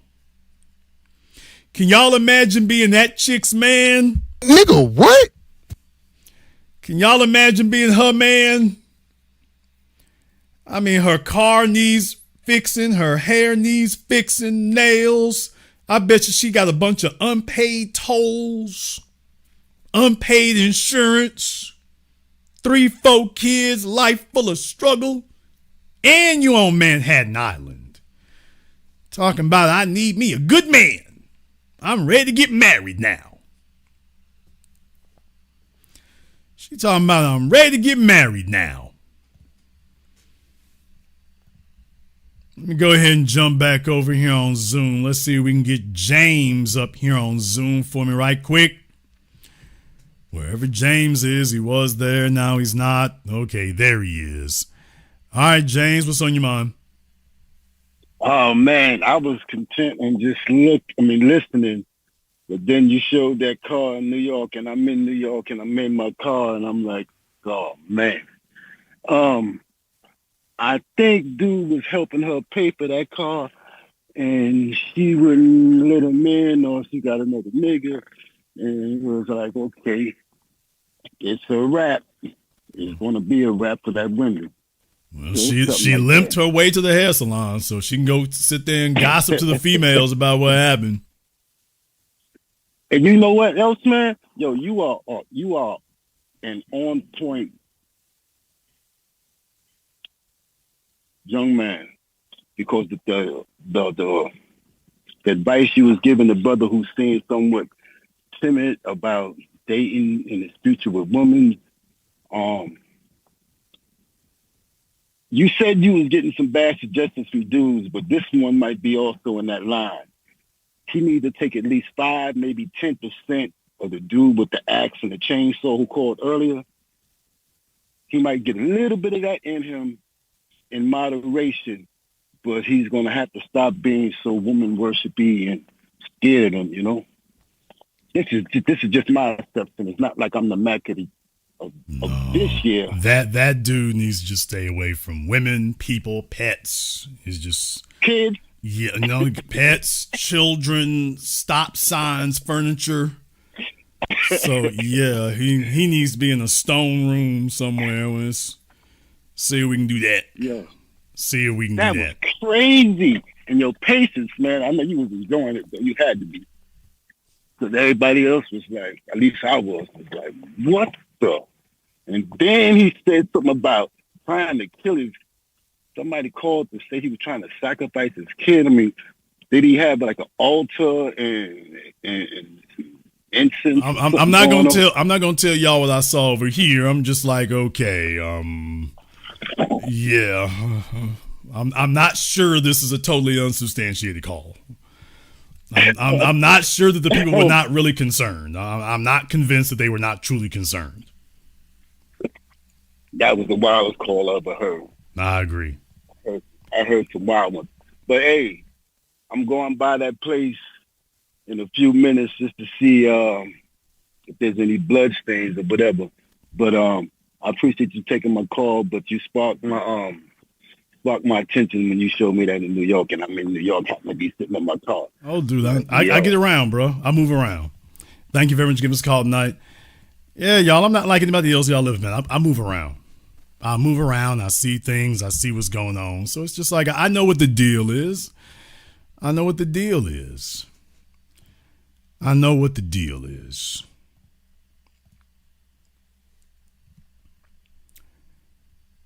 I know what the deal is. Yeah, man. Look, I mean, right now it's too tough to be dealing with that. And then you got these other things going on. You got these other things going on too. You think that's easy? No. Let me go ahead and jump back over here on Zoom again right quick. Okay, I think I have. Okay, I got some of these eyeballs here. Don't worry, we're not going to put you on YouTube, but I do need to make sure I got more than eyeballs to see. So make sure you ain't crank calling. Okay, all right, what's your name? Brittany. Hello, Brittany. Now, where are you calling me from? And are you from New York? No, okay. I'm from.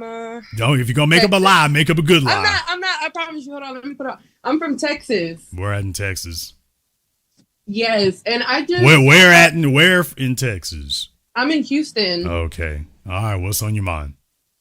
Well, I just got on your live, like the very beginning of it. I seen that you went live, and I just thought it was so hilarious. I think it was at 53 minute 33 seconds how you were going back and forth with the baby daddy, the one from Florida, I guess, the one that he's like a passport bro. Go ahead, ma'am. And I just thought it was so funny, but I know that you're probably somewhere else in the chat, but with the polygamy, I just have a question about your opinion. Because I seen that North Carolina was on the list, but do you think since they have that law that they strictly enforce alienation of affection has something to do with the polygamy stats being there besides the military base? Well, you would figure that would actually scare folks off, but I think it's because they don't know. It's a little enforced one because it's a civil procedure. Right. But certainly it is a law that exists. But I mean, filing lawsuits is expensive. And right. Up until recently, that wasn't really a thing, but it was on the books. And now you've had some folks who are using it, and the media loves to try to paper over those things and act like it's not a big issue. Yeah, these folks have been winning these cases. Mm-hmm. So yeah, that's a real thing to keep in mind. The military has its own, code of justice. Because in reality, adultery is against the military law. So, but I mean, it happens all the damn time, so it doesn't prevent it from occurring. Right. The real thing is, I think you have in the modern era, you have a bunch of people who are lying up one side and down the other. The internet has become a cesspool of deceit and deception. We have a bunch of dating gurus who are telling women that getting married will cure everything from loneliness to the measles to the gout. You know, and it's complete garbage. Also, you have females who don't have any real accomplishments in life. So what they're doing is basically saying, well, I got some guy to marry me, and now we've elevated that to being some major accomplishment. This is how low the bar has fallen. I mean, yeah, I don't mean to interrupt you, because I just started watching your videos, and I do notice that you use a lot of logic, and people cannot comprehend logical. You know what I'm saying? Like you talk about a program, and people sometimes think they're bigger than the program. And like you said, like a lot of women don't have accomplishments, so they think getting married and having kids like will kind of erase that they don't have a career, they don't have like savings, they haven't bought a house or really done anything, you know. And about the dating gurus, like how they say like, oh, you can get married, you can do this. And I was gonna watch a video that you have like, can women afford monogamy in today's age? And like you speaking about polygamy today, I think it kind of like goes together. So I really need to watch that other video to kind of like, you know, get my thinking juices going. Okay. Now, have I talked to you before, Brittany? No. Okay. Well, first time here. So, yes. Let me ask a couple of questions of you, if I may. How old are you? Yeah. I just turned 25 in December. Okay. You have any children? No. No children whatsoever. No, sir. No, sir. You have very nice tattoos. Oh, yes. Yes, I do. Thank you. Okay, we're about to get into that, ma'am. Now, how do we come across those? One of them, well, I have been sober for a long time, you know, when you're young. I always say that when you're in your early 20s, like you just really need to be quiet and listen. For a long time, I thought I was bigger than the program. So, I mean, I was kind of drugged up with that one. Unfortunately, permanent decisions, you know, not very smart. And let me find out here. Are you first generation or second generation? First generation. Okay, you're first generation. Yes, I'm first generation Mexican and Salvadoran. Okay. I was about to say, because I know I can tell you're mixed. I was just trying to figure out which two it was. So it's Mexican and everybody always tells me that. Yeah, I mean, you don't look straight mestizo or anything like that. So it's not straight. It's obvious, you know, you're south of the border. But I'm like, there's a little something extra on there. So it's really about just figuring that part. But yeah, baby, it shows very, very plainly, which is good. You don't want folks doing it, but you want to be recognized immediately. So you don't want a bunch of jumping around going on. Now, what's up with the nails? Well, I just wanted to try something new. Normally I like to keep it cute. I like to keep it short and like classy, but you know, once in a while, like once in a blue moon, I'll try to, you know, go outside the box. But normally I either do short, square, and white, or like a light pink. Okay. How many females have you dated? None. That none came real shaky. Are you sure? Because I haven't. I can't really be with women. You have never been on a date with another female? No. You have never kissed a girl? Yes. Okay. Well, date and experimented with women, yes. Now that's kind of two different things for me, at least. That's the drip, drip, drip sound, y'all. So we all know how this goes. When I see the signs, that's all I need to do. Don't worry, baby. We don't judge here. Oh no, it's okay. But that I'm just saying. I probably explained. Now, was that before or after the tattoos? That was definitely before. That was before. There you go. That was before the tattoos. Mm-hmm. So that means that she was older than you. That I was what? That means that she was older than you. No, it was my age. My age. Wait a minute now. Yeah. Nobody's the exact same age as somebody else, so. Well, we were in the same year. 2000. 2000. Mm-hmm. Okay. She's cutting it close there. All right. So now you called on tonight's program here. Are you considering, are you trying to get more information about being polyamorous, or what exactly were you looking for? No, I just really enjoy your content. I really like how you use logic.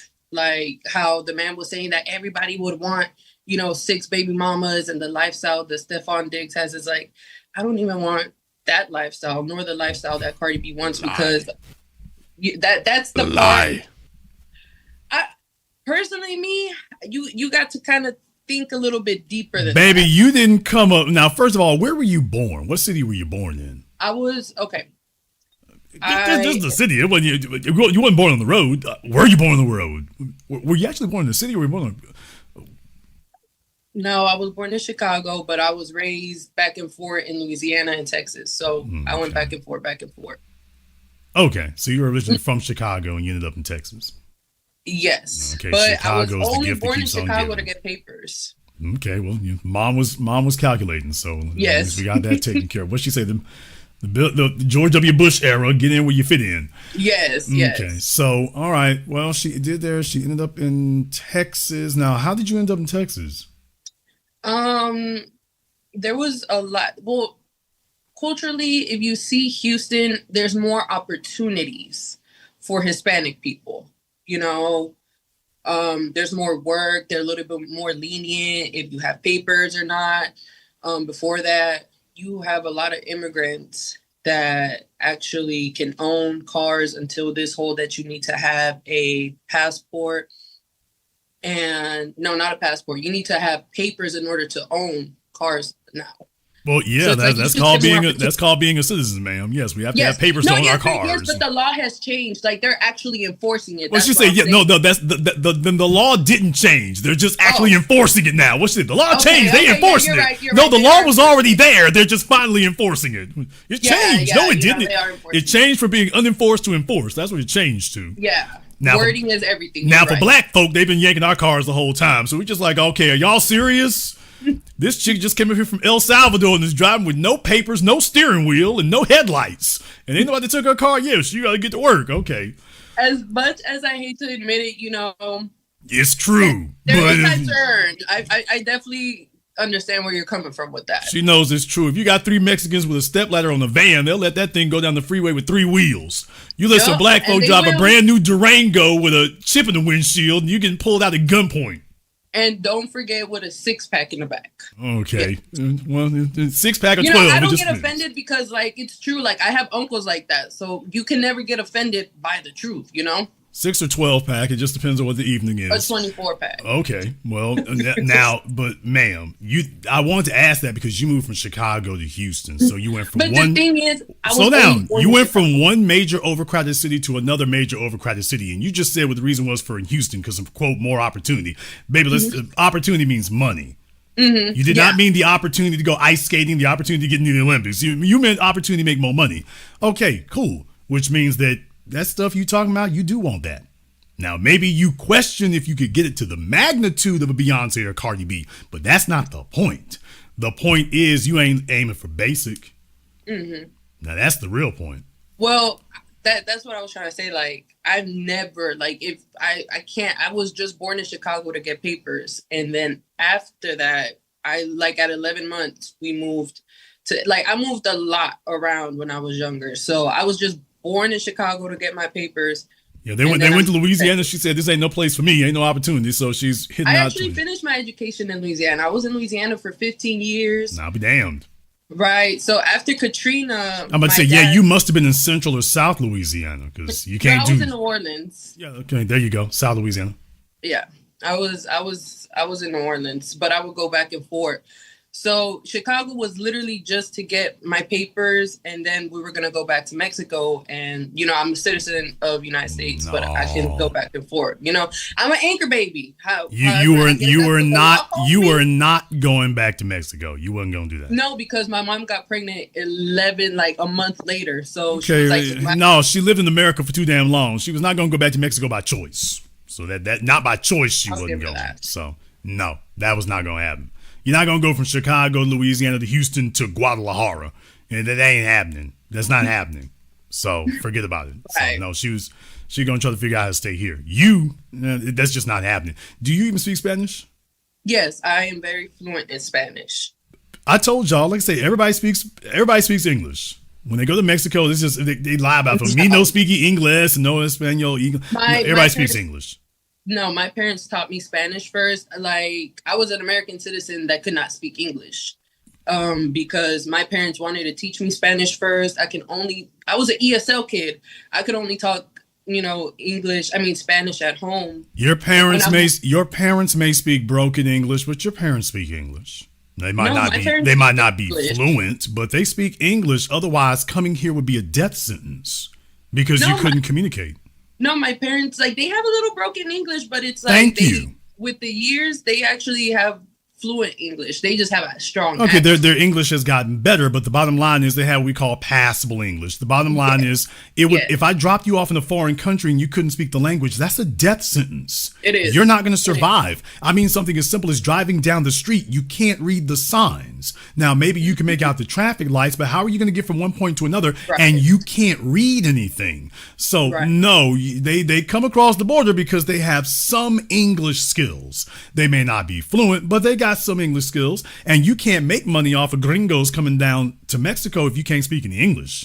Right. Americans aren't going to trust you just speaking Spanish. He doesn't even know what you're saying. So when you go to Mexico, everybody speaks English. Some are better than others, but everybody speaks English. So when they come up here, I'm just saying, it makes a good point. By the time they get to the second generation, you all are bilingual. By the time they get to the third generations, they're not speaking Spanish anymore because they don't have to. Right. The thing is that I don't know if you ever interacted with Hispanic people, but you can tell the ones that are too shy to speak English or to even try. My parents weren't I don't want to speak English because they're gonna make fun of my accent. They would actually try to learn the language. Okay. If they're bashful about speaking, they're concerned that somebody might turn them in or something. Yeah, because we don't even have you can't mock somebody if you don't speak the language. So they're concerned about security purposes is what they're concerned about. So they try to keep the circle small until they know the folk they're dealing with are cool and it's not going to be an issue, which, is smart to do because folks are calling ICE left, right, and center. So, like I said, that's where that really comes from. Mm-hmm. But, in your case there, you're looking to have some better things because she's gotten the hair all done down in the first place. Now, it's a Friday night. Now, where's your man at? I don't have a man. Okay. How you got chest tattoos and no man? Nigga. I got these when I was younger. Define younger. You 25 now. Well, a lot younger, 22, 23. That's a lot younger. 3 years ago is a lot younger. I feel old, but at the same time, I know I have a lot of life ahead of me. So okay, she is looking for a fella out there from El Paso with an Escalade is what she's looking for right now. She's got her nails done and her hair done. And did you do your makeup before you got on the phone with me? Honestly, I do my makeup and watch what you're saying, and I was like, oh my God, I didn't think that. So when I joined the Zoom, I really thought it was just gonna me join the actual stream and just get to the pinpoint where you at. But I mean, I guess I brought myself up to the platform. There you go. So she's on the hunt, y'all. She's 25. She's looking looking to bag something. Not really, because, I like to think that I'm a very self-aware person. I'm not really ready for that right now. She's ready to kiss a girl, but she's not ready for a guy. I'm not ready to kiss a girl, a boy, a demon, an alien. Oh, this is not cool. Okay, where the cats at? Where the cats? I don't have cats. I don't have pets. I don't like animals. No pets, no plants, no pills. I have a plant. One plant. Just adopted a plant. Yes. You just adopted a plant. Yes. Okay. That's the only thing that I take care of outside of myself. There's gonna be some vato waking up at 2 a.m. when you standing over here with a butcher knife and couldn't figure out how in the hell it happened. So he's gonna be. I hope they see this one sign coming here. She's got a plant, nigga. She's got a plant. She says she's adopted a plant. I've never heard of a person talk about adopting a plant before. They're alive. They have What this means is she done did a lot of stuff. Oh, she's done a lot. So she's like, I'm going to take some time to regress. And just, kind of I don't know, I got to put me first. So, I actually want to contribute to society. I actually want to be, I kind of have like a community mindset. So it's like, I act a certain way so people don't kind of like stereotype me like, oh, like, you know, I don't expect nothing less. She's like a Hispanic woman, you know? So I do want to do better, like, you know, like have goals. And well, I do have goals. Like I'm 25 and I'm already thinking about like a life insurance policy, or what's it called? The IUI. Oh man. Like, you know, stuff like that. Now for those like of you were saying, like you got to think in the future. Like I can't just, you know, blow all my money in one and not think about the future and me retiring. Like, right. You know what they say, the days are long, but the years are short. Well, for those of you who are wondering why I've been talking to her for so long, this is the reason right here. She's talking about her future, but she is not talking about a man. I want a man. I love men. I need a man. Okay, you know what I'm saying? You didn't say a damn thing about a man until I said something just now. All of a sudden, you love like, men. right now, a minute ago, you love houseplants. So it wasn't no man. You love houseplants and life, a universal life policy. No, but what I said is, I repeat your right words. Now I have the self-awareness that I know right now I would not be a asset to a man. I would be a liability to a man. Okay. I have the self-awareness to know that I'm not going to be a good wife. But you know what I'm saying? But ma'am, you are 25 years old. I'm at the peak of where I should Okay, thank be, you. You are literally not going to be you're not going to be better than you are right now. Right. Now, you might be able to maintain for a few more years, but it's not going to get higher than it is right now. You're at your peak right now, and she's spending it right now with the damn Home Depot garden department and the folks in New York and the folks in New York Metropolitan Life. So to all the guys out there who pass around this garbage of saying, oh, it's black women, it's white women, it's this, that, and the other, we got a straight Latina on here, and it's the same thing. This is universal. I agree with you on that. Me as a Latina, like, you know, typically I'm the quote unquote preference, quote unquote, you know, because, you know, everybody has their own preference. And I don't like the way they try to compare white, Asian, Hispanic women to black women and say nobody wants black women. Black women are. Well, I mean, look, people when people are trying to get an advantage over somebody, they try to pit things against each other, even if they're not even real. They need an argument to make of some kind. Oh, if you were like these folk over here, or whatever the case may be. However, in your case, you're 25 years old. You know, And literally, she's talking about the next few years here, and a relationship is not in there. So she's going to streak past 30, and away we go. No, the thing is that, you know, I do want to get married, but probably like I said, I think a year or two, I'll be 27. Do you think at 27 is still like a good age to be like, okay, you're at your peak, but you gotta like rush? Well, here's my thing. My thing is, how many years do you think you have to waste is the real question. I think a lot can change in 2 years. Right, but how many years do you think you have to just give away? I do not.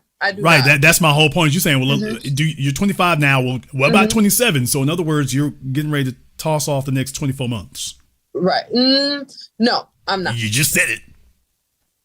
Well, you're right. You're right. She didn't think about it that way because, yes, at your age right now, technically speaking, you have a lot more years in front of you than you do behind you. So it's easy for you to tell yourself, I have a surplus of years, so I can just go ahead and swipe off a few of them. And what I'm saying is, in that time, that's not slacking doesn't make you more valuable. It makes you less valuable because you could be getting something else done in that regard. Now, I'm not here to tell you go run to the altar. I'm not that dude. I'm not here to tell you, you better hurry up and get married. I'm sure not that dude. But I am just letting you know, I'm taking a look at how you're spending your time. And that's the asset you won't get more of. But at least I'm actually spending my time on something productive instead of, having kids out of wedlock. I would like to get married, but I feel like I have to have a level of you kind of look at the options, not only women, because I actually hold women accountable. I don't think it's just men. It's not just men's fault. It's, you know what it's it is? Imbalance. Latinas are not afraid to call out their mamas on their bull jive. So that is one thing right there you have to hand to them. They are not afraid to call out their mamas on their bull jive. So when you say things like that, that's a big flashing light in that regard. And that's good because you can't correct things if you're not willing to acknowledge them. However, remember when I just told y'all that she's been through some things. And that's the real thing right now that's kind of giving you trepidation. I'll say this. I have not been, essayed as a child. That's not. No, I'm talking about your adult years. I'm talking about between the years of 18 and 25. The last 7 years. I mean, you've had some relationships with some men, and I'm pretty sure it was the typical Latina thing. I wonder if windows got broken, cars got keyed. She's over there giving that look, y'all. She's like, I didn't break the window, I just cracked it. Okay. No, I just tried running him over, but oh boy. This brings up old memories. Yes, I am one of them. Like that stereotype that Latinas are, they get mad, but it's like, yes, it's true. It ain't just Latinas, but yeah, it's just. But it's like that's what I'm saying. This is why we can't keep our car insurance rates low. But go ahead. And as an insurance agent, I can attest to that. I'll be damned. She's out here running up the rates, and this I like this so much. I'm gonna go work for the company. Exactly. I find my own low rates. But like, I need to, like I said, I can't be like that. In order for me to elevate and, go where I need to be, I need to have emotional control. So I can't be acting like that with my husband. I can't be acting like that in front of my kids. Like I do want to get married, but I got right. But the real thing is, but where are you practicing? I'm practicing like how to get married. No, what I'm saying is that what you're saying is these are things I cannot do in those environments. Absolutely. Right. Understood. However, do you think that you're just going to shed that spontaneously? No. Right, which means you're gonna have but you can't do it by yourself, which means you have to be involved with somebody else so you can start regulating that. Otherwise, it's just in your head and you don't know how well you're doing or not doing because you're not actually interacting with anyone. Right. So without that component, this is all just hypothetical. Well, I feel like looking at my past relationships. There you go.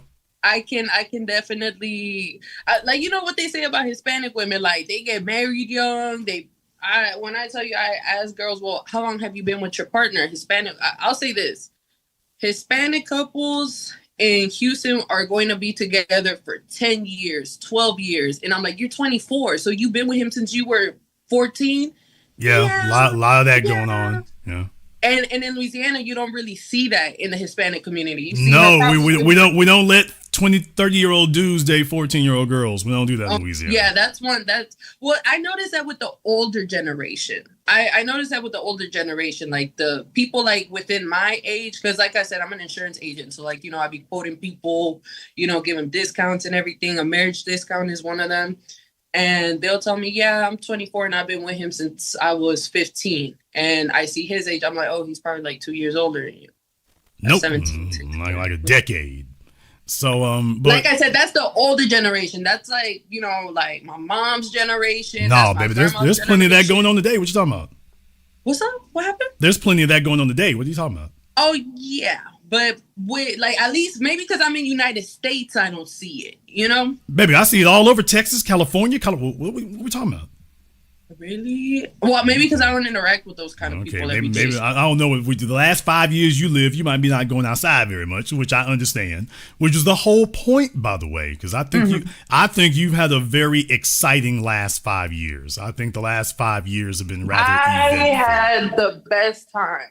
And that's why she's scared to do anything else now. That's why that's occurring. Not really. Really. I think it's, when they say that when you turn 25, it's like somebody switches a light bulb out. How much time did he do?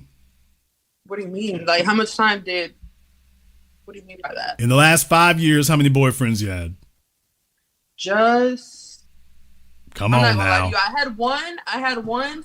But my mindset is I am single until there you go. So when she says that's the one she claims, I had a boyfriend. She's not counting all the others. So that's why I'm saying, which one of them been to prison? Just tell the damn truth. You got tattoos already, baby. We can see what it is. Just keep it real. How many went to prison? How many went to jail? More than I can count. There all my side pieces were those kind of bald head, you know, the type of Mexicans that you see in Texas, bald head, tatted. There you go. Yeah. No, any MS-13? No. Okay. False flag in MS-13, any of them? Not that I know of. Okay. I didn't know if they was gang members or not. I didn't really care about that. I was just, you know, you just have fun with them. You get the money, you get the shopping sprees, and then you go. It's like, do you know what they say? Like, girls, when they're young, they want to have fun with the bad boys, and then when they get older, they want to settle down. Okay, now she's easing over to her settle down point right now. So she's going to go try to find I'm kind of soft launching it. She's going to try to find a little square plumber here in the next couple of years. I'm not going to no, she took that down. Oh, she's literally over there choking, y'all. You literally swallowed wrong when you drank that, but she's literally choking. Where I live at, there's a lot of, it's where the refinery's at. So there's a lot of blue collar men. And I used to work at the ports in Houston. Oh, man. She's kind of dangerous. She's kind of, folks, so I tell you, get around, go some places, see some things, do some stuff. She's talking like this at 25 because she's already had a wealth of experiences. She hasn't just been one place. She's been to multiple states, multiple nations, multiple jobs. She's seen multiple different environments dominated by men. So she feels like she knows men because she spent a lot of time around them. I don't know men to the capacity that I think I do. Like, what that means is I haven't dominated them and mastered them just yet. The thing is that when I moved to Houston, I moved with my grandma. So, you know, grandma going to put you on game. Grandma going to kind of game you up and let you know what's up. So I think that has something to do with it. And like you said, like Hispanic women, we're going to call out other women in our own family. So I kind of see my mom, I see my grandma, I see my aunt, and I see what they're going through. And I'm like, that's not something I really want to deal with, you know? I don't want that. Sooner or later, you're gonna get around to it there. But exactly. she's gonna find a little square dude here in a little bit. When she gets about 27, 28, she's gonna scramble and go grab one of those little square dudes and whatnot while she's still in her. I've had a square before. While she's still in her 20s and he can overlook her tattoos and stuff. So she'll go ahead and she's gonna throw a buzzer beater before it's over. My question is, because there you go. What she said. Now she's gonna get down to the nitty gritty because what she really wants to ask me. Because you keep on bringing up my tattoos. Now, is tattoos to men like a sign of like mental illness, a past, or what is like when you see a woman that's heavily tatted up? Like what's men's thought process with that? All of the above. Oh, okay. Because I have looked up that like kind of psychology of what like men think that. Oh, but you don't have to look it up. Just ask yourself, why did you do it? Because I like body art. I enjoy it. Okay. If you want art, you buy a picture and hang it on the wall. You don't deface your skin.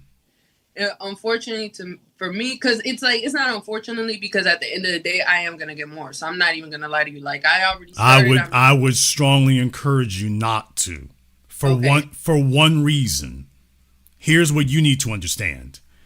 As a female, when we get in a relationship with you, we don't get anything except you. Right. You're not bringing us your wealth. You're not bringing us your mechanical resourcefulness. You're not bringing us your protection and provision. All a man gets is you. What does a man want? First of all, he wants coachability. He wants pleasantness. What he values most is a clean slate. Those tattoos were okay with the men you were with. Mm-hmm. But for the man you're going to be with, because you haven't met him yet, does he want to deal with the souvenirs and artifacts from where you've been?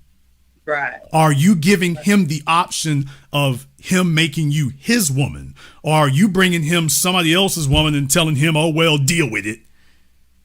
I'm just saying, when you think about that for a few moments, as men, that's an affront to us. You're bringing us another man's woman. Give him the option of making you the woman he wants you to be. Right. I never thought about it that way. No, because And as a female, it has a lower cost to you. A man having tattoos is different because the value proposition you're going to get from a man is still radically different from what he gets from you. When you right. get a man, you don't just want him. You want his competence, his resourcefulness, his productivity, his protection, his provision, his upward thinking. Do you see how big that mountain just got? Right. That's No. not what a man expects from you. So for you, a man with, quote, experience is a plus. For us, a woman with all these, quote, experiences, that's a negative. Right. Because you're like a piece of stone that's been shaped by other men. Now you're coming to another man. All we can do with the stone statue, somebody else's statue, is make it smaller. We've got to whittle it away even more.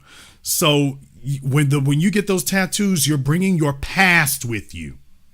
And you're assuming what you're really telling the next man is, oh, well, deal with it.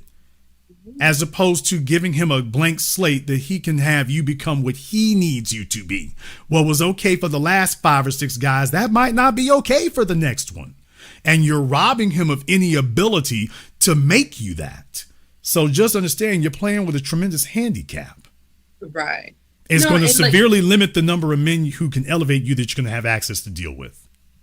And I have thought about that because I always think that, like, because one of my, well, the one that I claimed, I would always say, like, I feel like men, I know that men, like, a woman's wealth is how she presents herself to society, how, like, you're basically a reflection of your man. So you don't want a woman that's fat. You don't want a woman that doesn't take care of herself. You don't want a woman that's all tatted up, because unfortunately, I'm like, a lot of women throw that word out, pick Misha, like pick me.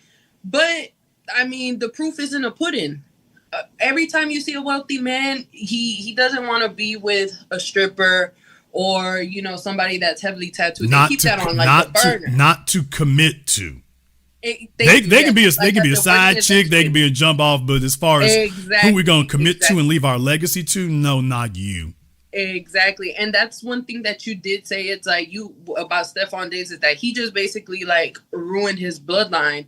It's like the baby daddy, he was like, well, he's not going to die with those millions. What is he going to do with this? Like, you're not thinking about your children, about your legacy, about generational wealth. Okay, well, here's the next thing, though. I mean, think about even if let's just say Stefon Diggs does marry a woman. Okay, now she's got to navigate him with these seven or 8 other women. I think it would be like a Cam Newton situation, don't you think? But what female is sitting there saying, damn, I can't wait to get a fellow who's got 6 or 7 baby mamas? Now, let me ask you this, because women's ego and men's ego are 2 separate things. A man sees a woman with 6 baby daddies, 6 different baby daddies at that. They're not going to be like, I can change her. I want her to pick me to be her husband, A woman sees a man with 6 baby mamas and they might think, you know what? He's not going to do me like that because I'm this, I'm that, I'm that. And he's going to marry me and I'm going to be the exception if I'm explaining it right. Like, well, I'm better than his baby mamas because he married me. Any person who would look at somebody else and think that's an opportunistic, manipulative individual. Right. But because you're talking about what you're going to get and you're seeing it from the perspective of what you going to get. Right. So those are people trying to take advantage of somebody else. Right. Anybody who's looking objectively, you wouldn't do that. Yeah, I mean, no. Most women are opportunistic. That's the whole point about it. Most women are opportunistic. They're encouraged by their grandmothers and mothers to be opportunistic. The problem is, just because you're opportunistic does not mean you're strategic. Exactly. And so when you're saying, okay, the number one, I like your logic. If the number one objective is the guy has to have 7 or 8 figures in the bank, if that's the primary objective, then that's going to define the pool of candidates you can go after. If now you're going to have to take these other things that come with that. The problem is opportunistic mindsets have to look for the low-hanging fruit. They're not looking for the toughest target. They're looking for the easiest target. Stefon Diggs is an easy target, obviously. He's an easy target. But ultimately, that doesn't work out very well for you because he's self-destructive. He's good enough to work, but he's not going to be able to maintain it. And I think it has kind of like something to do with like his type, because from what I hear, that, like all these IG models, like they kind of don't go for like the wealthy white men because it's like, I don't want to get too much into race because it's really more about mindset. I feel like if you let race plays a little factor, but if you let that hold you back all the way, like you're just a lost. No, they do want them and they do go for them. The problem is the men don't want them. Exactly. That the sheikh from Saudi Arabia, the fella from Asia, the white dude from Cancun or from Colorado, he's not looking for an IG model to invest in or trust his future to. You're great fun for recreation. If I pop through Miami, I'll holla. But as far as that extra thing you want, which is lifetime commitment, oh, no, you're not suitable for that. So it's not that they don't want them. They want them. Go to Miami and Brick Hill. You'll see it all every day, every weekend. Right. Those fellas ain't buying. Okay, she hit the wrong button there, apparently. But I think we got the gist of it. Good call. Good call there. So, of course, we are, doing our one-man UN here tonight. So we talked to all of them. It doesn't matter where you go, y'all. There's nothing new under the sun. It's the same thing. Nothing new under the sun. So don't let any jackass tell you, this is where the good women's is. Okay. I'm going to get me a Latina. Okay, well, she just came down from Houston. All right, we got Jamal here on Zoom. What's on your mind, brother? What's up, man? Hey, man, I enjoy every time you at the broadcast like this, man. Because I'm out here, I'm on the road right now, man. When I say I can't tell you how many females on my line right now begging for me to come home. But truth be told, it's like, man, we done had a conversation about this once before. Man, they gonna be there. And even if they not there, hey, like you said, it's levels to it. Hey, you might have been with me when I was walking. Don't mean you're gonna be with me when I'm driving. Even if you come with me when I'm driving, don't mean you're gonna be on this plane. So it's like, I'm 34, so it's kind of like, as I get older, I'm looking at the situation from a whole different perspective to where I'm a little bit more assertive and stern now. It's like, I done dealt with this, you know what I'm saying, being willfully naive, dealing with them. Now I'm older, and it's like, man, look, I already see, I didn't met you before. Even though you try to sell yourself like I want to do this, I didn't change. Because I'm telling you what I realized, a word that I've been hearing lately, communicating, because you told me years ago, like, hey, you need to cut down with all the multiple females. You ain't got enough time. You got to go out and do this. But lately, as I communicate with them, I realize the word manifest is more like a weapon. Because truth be told, when they say manifest, they mean manifest off what you get. Because I had one little chick, she went to HBCU, graduated, and everything. It turned me on because I'm like, okay, she got something about herself. She ain't trying to do nothing. She expects for me to invest in her. And I'm like, man, so... Beware terminology that clearly indicates that the person is expecting benefits without any labor or effort on their part. Manifest means this will be given to me by somebody else. Not as a result of anything I'm doing. This is just something I'm owed and deserved, and it will just be given to me. Because I'm me. Beware of that, because if they get with you, guess what? They got with you because you're part of the manifestation. Yeah, because I remember a conversation once, because I mean, don't get me wrong, I did a little small thing, DoorDash, nothing crazy. And I remember one time I was talking to her, she gonna tell me, yeah, you stingy with money. I'm thinking in my mind, like, I'm stingy with the money that I work hard to get. Yeah. Well, yeah, from her perspective, you're stingy. Yeah. Hey, you sold the manifest for me. Okay, well, all right. Yeah, but what I'm realizing too, because like you said once before, if you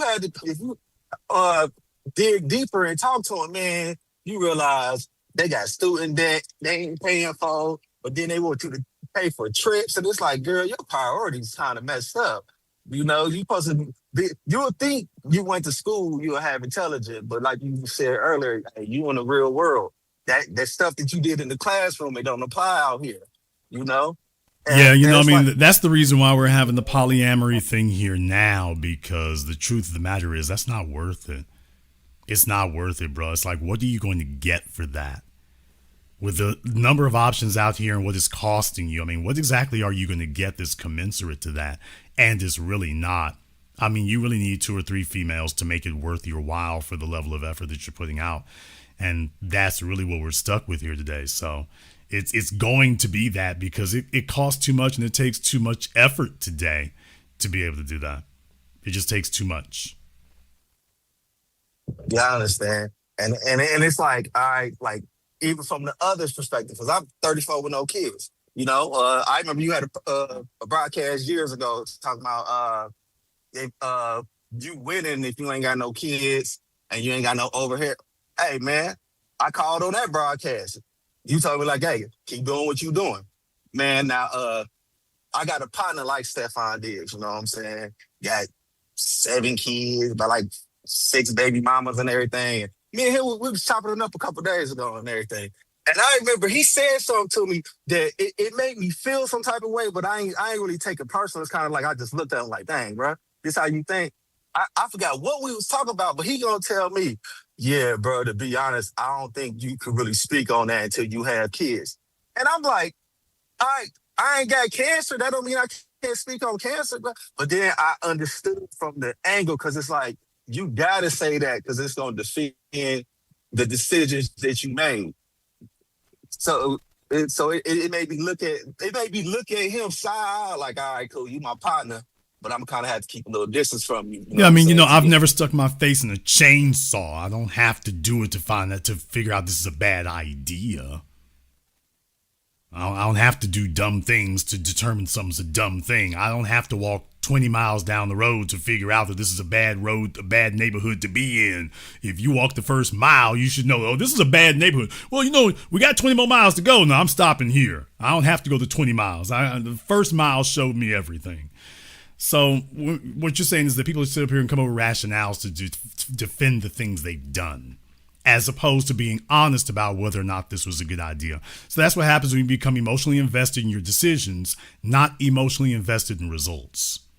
And that's the worst thing a man can become, is invested in his decisions and not his results. It doesn't end well because it can't. Yeah, because I remember me and him because like I be communicating on this to see, because I like to hear like how, I like to see how other people think. And like my partner got a bunch of kids, and like the new chick he with, because I remember you said years ago, dudes like that's parasites, you know what I'm saying? They just find a host and just do what they do. And he got a chick now, I think she like, we 34, this chick like 25, I think, something like that. Next, so she baby mama number like 6, and she got like 6, 7 with the kids and everything. And he was talking to me, and he like, yeah, bro, I tried it with my other baby moms. I tried to work it out and everything. And he said something about how they all wanted to have his junior, but he didn't want to name the kid after him until he said, I got myself together. I wanted to do it the right way. So I'm like, in my mind, because he said some stuff to me that made me look at him there, because he was like, yeah, bro, you don't believe in a soulmate. You think God didn't make a soulmate? I'm like, nah, I don't believe no soulmate. Talking about, you don't think God put a woman on the other side of the earth for you? Anything? Well, if she on the other side of the earth, that means she ain't supposed to be with me, because she need to figure out a way over here. But then I'm thinking, when he said, I'm like, but you got 6 baby mamas, bro. So yeah, you don't have 6 or 7 soulmates. That's hoe babble. You see what I'm saying? That's single mom hoe babble coming from a male mouth. So that tells you what raised him. That's single mom hoe babble from a male mouth. Women making excuses for their decisions, and they don't ever tell you whether it was right or not. They start arguing. Well, how do you know it isn't? I'm looking at your damn life, man. I know this wasn't I know this wasn't a good idea. It wasn't. So when men start talking like single moms, it's just going to be a very long, rough, ugly, bumpy life for them is what it's going to be. Dominated by females and going back and forth. When she wakes up in 5 or 6 years and realizes he's not even worth the child support hassle. Now she's going to be desperate and just keep going back to court to extract as much as she can, because now she's in survival mode. Yeah, hey, it's crazy you said that, because I remember around like Christmas time, he ended up telling me something. I was like, I see what you're saying, but it's like, bro, you kind of so far in the jungle that you don't realize, because he like, yeah, he paid child support for some of his kids, and he ended up telling me that the baby mom shouldn't be mad that he paid child support, so she should get the Christmas stuff with the child support, but the one that don't pay child support, I'm gonna get them more. And I'm thinking in my mind like, so truth be told, that you put your kids in a position like, well, he doing more for them than he doing for me. And it's like, bro, you already too far gone to where you gotta rationalize saying that I'm on child support, so I ain't got to do. A I don't have to do as man's much. attachment to the children is no stronger than the attachment to the mother. So if he really rocks with her, he's close with the kids. If he really didn't want to fool with her in the first place, and he ain't really fooling with the kids either. So his attachment to the children will be no stronger than the attachment to the mother. So this is why men have to be careful, because then you get stuck in situations like that. And you never know. You might want to run for politics someday. You might want to do something, worthwhile in your life. As soon as you get ready to do that, here your kids is making damn commercials against you. Like, hello, I'm Jamal Jenkins Jr. here. Please don't vote for my father. He abandoned us when we was 10. Oh, all right, your opponents in the race will pay money to have that ad. Okay, I think he's frozen up there. But thank you very much for giving us a call tonight, brother. We appreciate that. I think Brittany jumped back on here. I'll go ahead and take her on one last quiet time here. All right, Brittany, I'm gonna let you go ahead. I'm gonna let you go ahead and get the last word, ma'am. No, yeah, all I wanted to say, my phone died. I'm sorry. Thank you very much for the constructive criticism, and thank you for having me as long as you did. I know, you have a bunch of other callers. You have your opinions to make. I just really, wanted to tell you I really appreciate the interaction we had today. Well, thank you very much for giving us a call tonight. We appreciate that. You can check it anytime. Yeah, y'all, she needs a Vata with a charger. Damn! I mean, a cell phone chargers. Yes. Yeah, she needs an essay with a Samsung.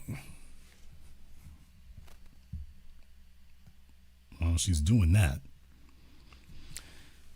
Whole new environment out here now. Whole new environment out here. The game plan has changed. Stefon Diggs would have had things going great if he stuck to the script. He didn't do anything wrong, except he started giving his power away to other people. And once you start doing that, that becomes diminishing returns. That is what men have to avoid. Desperation does that to you. When you're desperate for affection, desperate for attention, desperate for acceptance, when you have that kind of thing going on, that's going to get you. That is going to get you. It has to come from you. You don't have children with a woman here because a woman has to earn the right to do that. That's got to be special. That's got to be rare. That's got to be few and far between, because life is complicated. Now you're giving them the ability to complicate it even more. But you know what? When you're a male who's used to drama, or you don't have any real accomplishments you can actually be proud of, you kind of just ended it, or you don't appreciate it, you start inviting things. Because your life's not interesting enough. It's not exciting enough. It's not torturous enough. So you start inviting more things into it. And then you get here. You get here and you have a bunch of chicks who have access to you and your business and what you built, and they shouldn't. A whole horde of females who have access to you and your business and what you have built, and they shouldn't have it. They should not have this level of access. A man needs to be focused on his mission. He needs to be focused on his life and his mission. When you start losing track of that, you start doing this. You start doing this, and it becomes diminishing returns. I'm not here to police men and whatnot here, fellas. Go do what you do. But a female chasing females, laying up with them, stacking them, that should not be the goal. When it becomes the goal, you lose sight of your purpose. You lose sight of your purpose. And then it all goes downhill, which is where he is today. The lesson for men to learn from this right here is you don't give up your power at all. Stefon Diggs, after all them other baby mamas, he should have had the damn self-control and restraint to tell Cardi B, freeze. After all, she needed him much more than he needed her. Cardi B was looking for Stefon Diggs to be a good look. She was looking to thumb her nose at her husband, and she was looking for Stefon Diggs to just be a good look. That was all she wanted. He already had everything she needed. She wasn't angling to get pregnant. Okay, just be a good look. That's all he had to do. She was just happy to have him around because he's a good look. At least he could have been. Terrible strategy. Terrible strategy, terrible planning.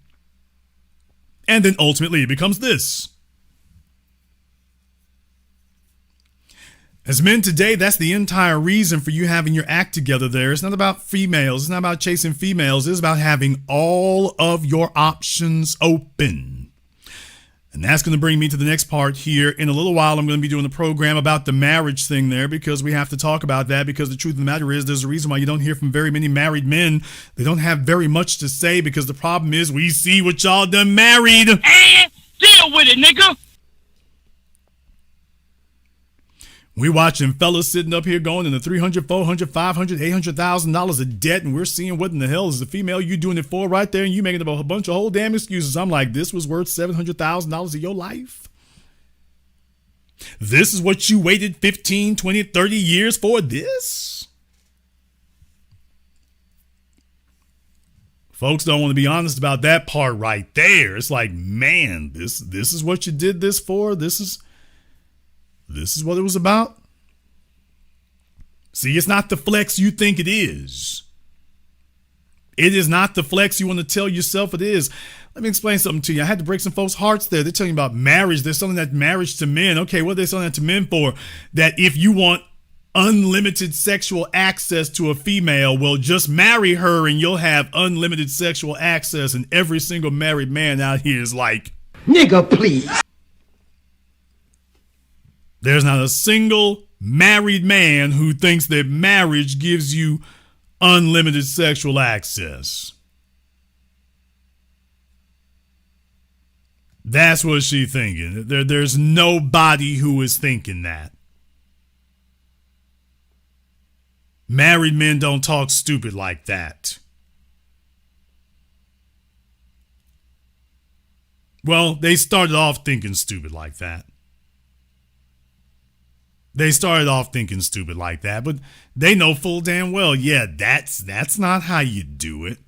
If you want sexual access and variety, you don't get married if you want sexual access. You don't do that.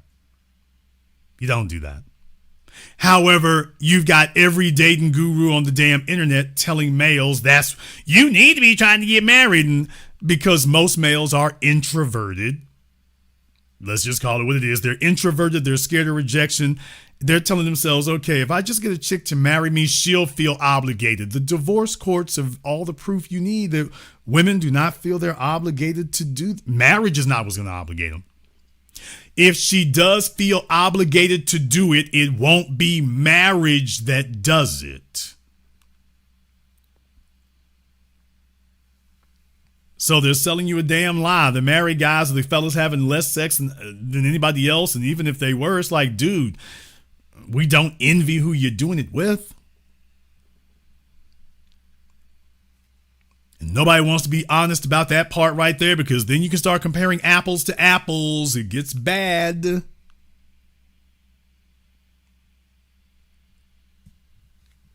It gets bad.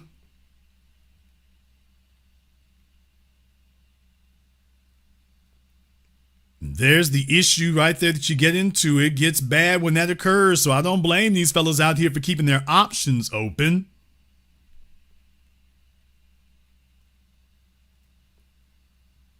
The problem is you're not keeping your options open once you become locked down and obligated.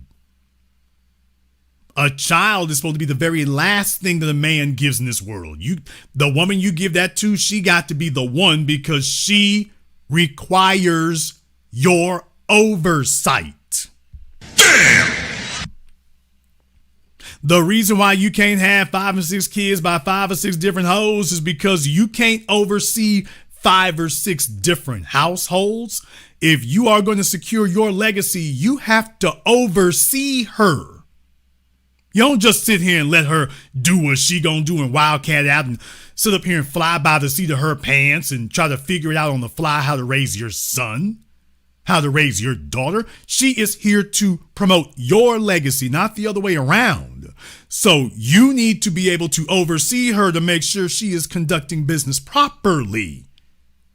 not by her standard to her satisfaction, but by your standard to your satisfaction.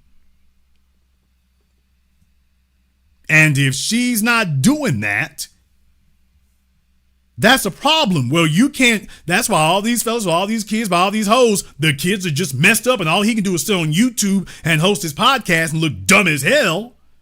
Okay, but the damage is damn me done.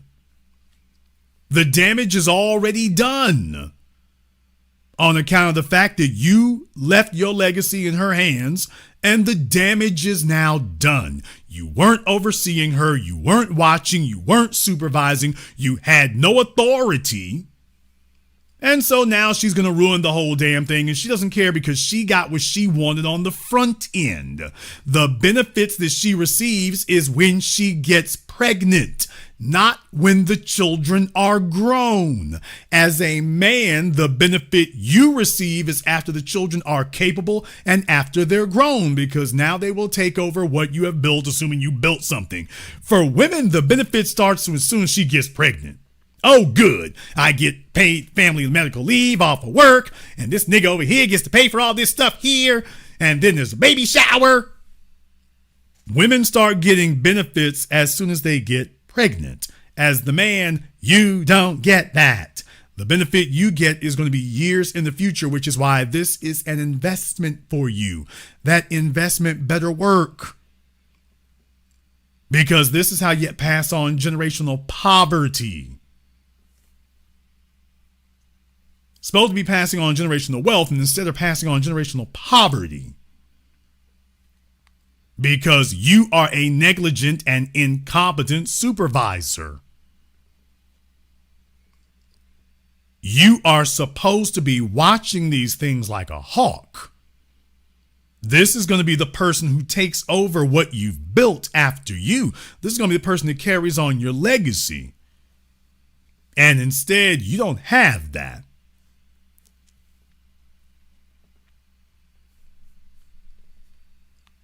But understand something, if you are a male and all you're doing is drifting through life like a branch in the river, then your genes are trash. And deal with it, nigga.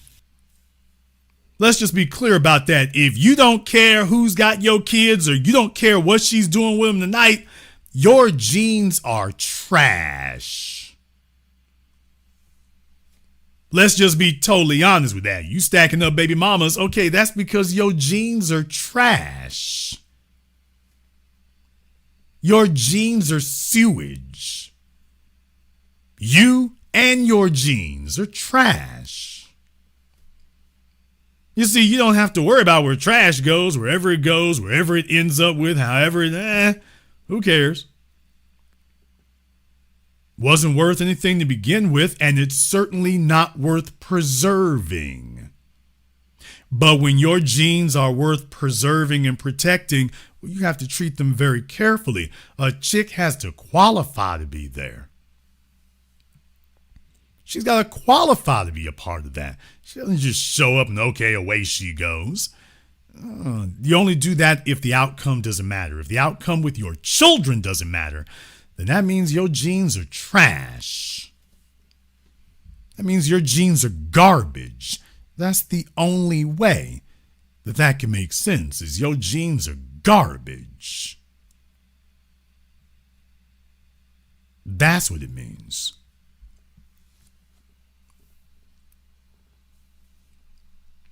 I need men to be in absolute, complete, and total control of what they're doing here today.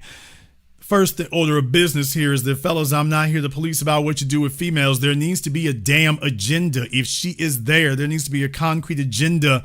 That's the whole reason why a man needs to be building something, is so that you start valuing the presence of people around you a lot more.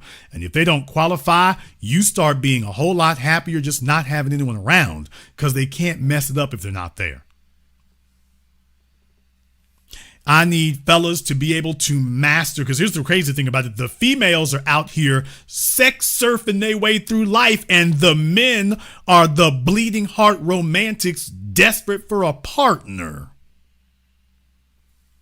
That's the crazy part about it. The women are okay jumping from one person to another and being alone, and the fellas are out here mortally depressed, can't be alone, and desperate to have something, anything with them. It's crazy, man. It's crazy. The fellas are deficient and the females are gangster as hell.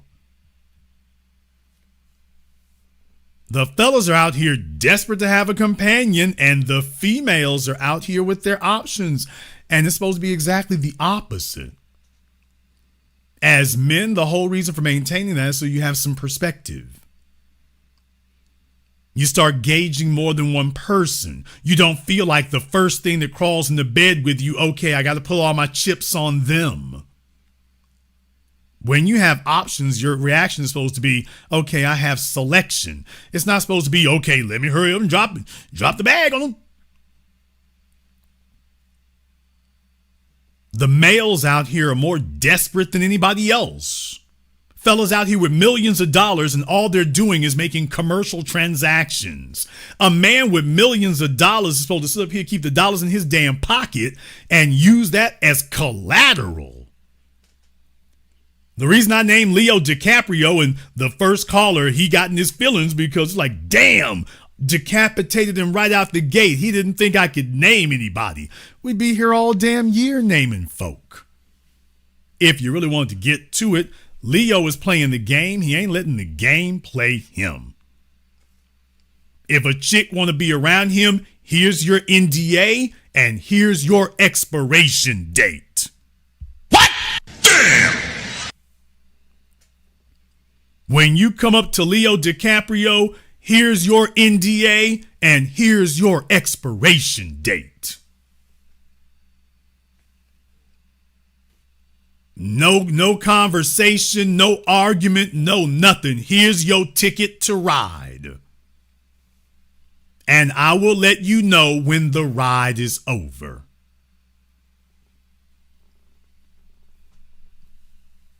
Now, that's a fellow who has taken conscious, deliberate control of his life. He is setting the tone. He is setting the rules. The females love it because they know what's going on. That is a man in complete control of his life. He's not handing over the keys to somebody else.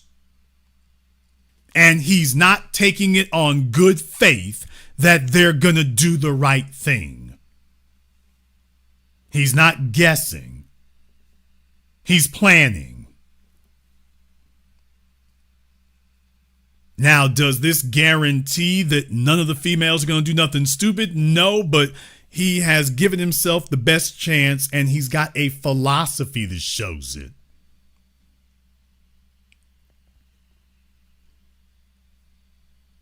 And it's not just because he's Leo DiCaprio. He's not desperate. There's a lot of dudes in Hollywood, a lot of dudes in sports. They jump from one female to another. They can't stand to be alone. They're desperate as hell. And the truth of the matter is we ain't got a bunch of wife material out there like that. The fellas, especially the ones with something to lose, they should be moving a hell of a whole lot slower than anybody else, but they're not.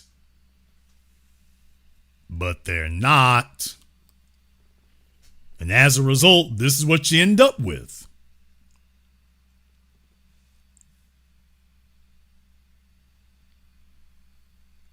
Having empowered men is the reason that the world is messed up today, because you don't have enough of them. We talk about taking their part of the world and they diminish that down and have a part of a female. And the real problem is that, dude, you destroy your value when you do that. You don't come up to a woman throwing money and throwing sperm at her. She is supposed to work. What was the mistake Stefon Diggs made? Cardi B didn't have to work for it. Cardi B should have had to work. She should have had to slave. She should have had to outcompete. She should have had to invest in herself. That should have been a process. She chose him because the barrier to entry was so low. She got played for a fool, didn't she? Oh, please. Okay, now she's paying the price.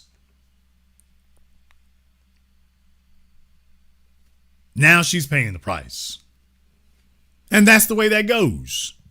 But as a man, Stefon's going to be paying the bigger one here because he's going to be fighting with all these hoes for the rest of his life. Do you all think these females are going to be nearly as nice today in 5 years? Do you think they're going to be nearly as nice in 5 years as they are today? Do you think that's going to happen?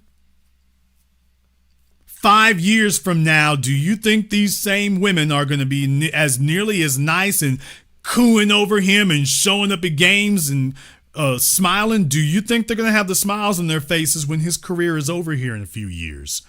Do you think that's going to happen? Or do you think the damn claws are going to come out and they're going to be like, okay, if he's losing altitude, we better rape him financially of everything we can get. If the end of his career is in sight, then we better rape everything from him we can get. Do you think that their mamas and their grandmamas and their aunties and the lawyers behind them, do you think they're going to be telling them anything less than that? Hey, if his career is winding down, you better grab everything you can. You better get him for everything you can, because this ride is coming to an end. Now, that's what he's really staring down the barrel of. And anyone who's not going to be totally honest and admit, yeah, that's really what's going on here, you're doing grievous harm.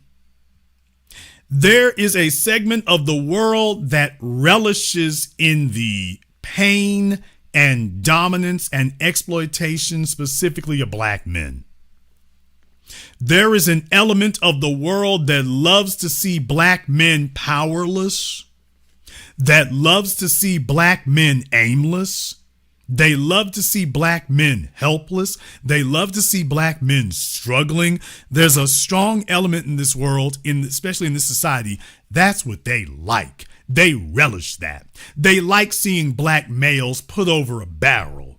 They like seeing black males knock down a peg or two or three, even though we were only born with one peg. And they're like, yeah, let me knock 3 pegs off of you. Well, damn, I only got one.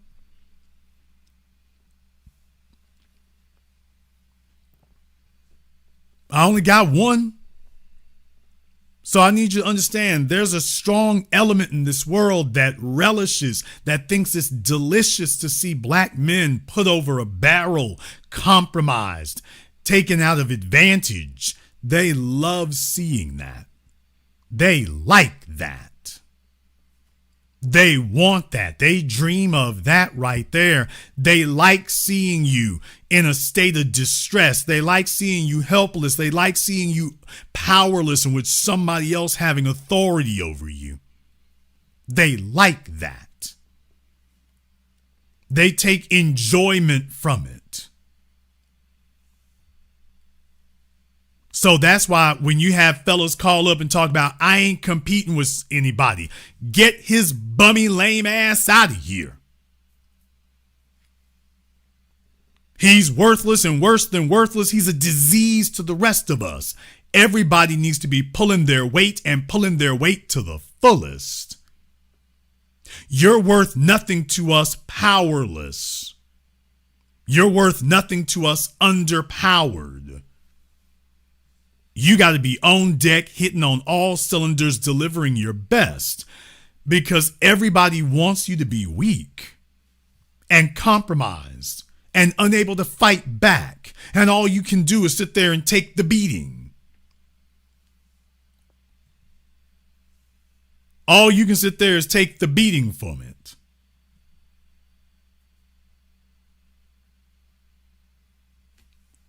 So recognize first and foremost that as men, you have an obligation to make sure that you are not powerless, because you being powerless, that's the plan. That's the goal. The goal is that you are weak and powerless, and that the society, the courts, the women, hell, the children all have authority over you. You're not leading anything. You're lorded over by other people. You got your children getting on social media talking trash about you, trashing your legacy. You have women sitting up here talking about how much money they're going to extract from you. That's a man in a compromised position. I don't care how much money he has, you're compromised. And the worse it is for you, the more they enjoy it. So you have an obligation to make sure that's not you. You have an obligation to make sure that you're not in that compromised position. You are not going to be able to enjoy life to its fullest when you're looking over your shoulder all the time because you've given somebody authority to do something that they never should have been empowered to do. Let's just be honest. Most men today are not actually building anything. And because they're not actually building anything, they don't mind who they scramble their genetic legacy to because he isn't building anything in the first damn place. And it's all fun and games until the day changes that he actually decides to build something. That's when things go to hell, when you actually say, you know what, let me see if I can make something. As soon as you do that, here they come swooping in. But most males think that it's safe for them to sit up and do stupid things because I ain't built nothing. So do you realize what you're really saying? What you're saying is that I want my life to amount to nothing. I want it to be nothing. My goal is for my life to be nothing because, yeah, I don't have to worry about what I'm building or not building because I ain't doing nothing.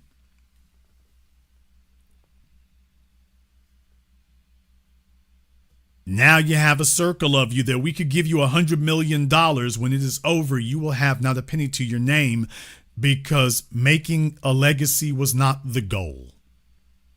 Using the money to stack up scummy hoes, that was the goal. Building the legacy was not it. Building the legacy was not it. So there are many lessons you can learn from that. And I want to take a moment here to remind the men, hey, fellas, it's never been more wide open than it is right now. It's never been more wide open than it is right now. It's never been tougher for the women, and it's never been a better chance and opportunity for the men. But once again, you can't be somebody snatching defeat from the jaws of victory. You can't be somebody snatching defeat from the jaws of victory. So that sad sack loser mindset and loser mentality and, oh, woe is me and I'm dogging it and hanging your lip, that's not where it's at, man. You have so many males out here who are just predetermined to live from cradle to the grave and never see how great they could have been and where it really could have gone. And then they end up cashing it out for a female who doesn't give a damn about you.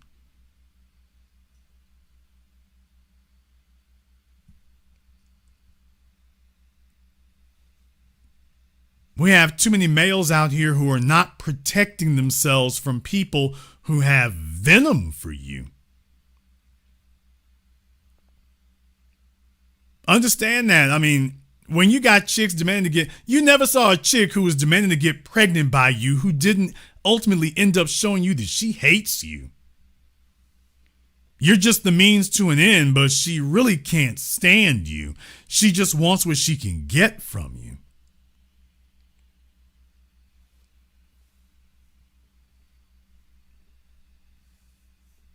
So many fellas out here are looking at these things the wrong damn way and putting themselves behind the 8 ball.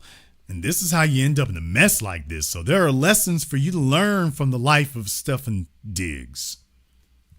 When you've got all of the chips on your side of the table, when you've got them all on your side of the table, you're supposed to take advantage of that. You're supposed to take advantage of that.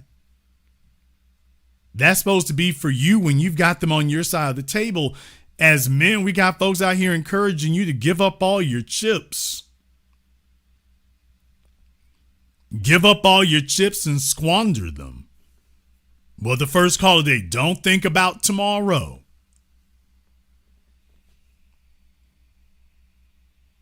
You take a look on your screen, man. Let's be very, very clear. The reason why you're seeing more quote unquote interest in quote polyamory is because the females are just accepting that the number of men who can give them the life, and by life, I'm not just talking about money. I want to explain something to you here. The number of men who can give them the life that they're looking for, that's small. The number of sexy females, there are 100 to, the ratio's 100 to 1. Take a look at the men in the top 1% and then take a look at the number of quote unquote sexy females out there. Those men are drowning in females. Baby, you're just next in line. They're drowning in them. The men at the top are not fighting for that. It's not a struggle, baby. You're just one among many, so you don't have any leverage. However, to fulfill your fantasy of showing up at the Rolls Royce dealership, well, that's going to be a little bit different. They're not giving those away. And what the females are conceding is that they can't do it. And it's going to take a man who's willing to put in the sacrifice and the extreme effort to make it happen. So what you're seeing is the women are conceding, okay, we going to have to share this baller over here. And deal with it, nigga. That's the lesson of Stefon Diggs, bruh. You could have had all them broads and not get any of them pregnant. They were all and are all willing to share you. He showed up at the Super Bowl with what, 3 of them? 3 of them sitting there as nice and demure and sophisticated and quiet and well behaved. They were just thrilled to be allowed to be in the stadium. All of them were there, including Offset's side chick. She's like, okay, can I share the nigga too? She's showing up after Cardi B. Ain't that a damn thing right there? You want to talk about messy. Preez was showing up after Cardi B had Stefon. Stefon could have had all of them with no children, and all of them still lined up to share him to this day. And he keeps his money and his power and his influence in his pocket.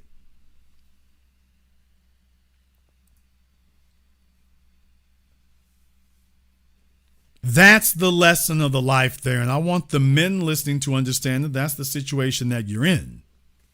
You don't have to be Stefon Diggs. You just have to not be in the bottom 80%. You don't have to be Stefon Diggs. Get above that bottom 50% and then get up in that top, get in that bottom, get above the bottom 80%. You don't have to be Stefon Diggs.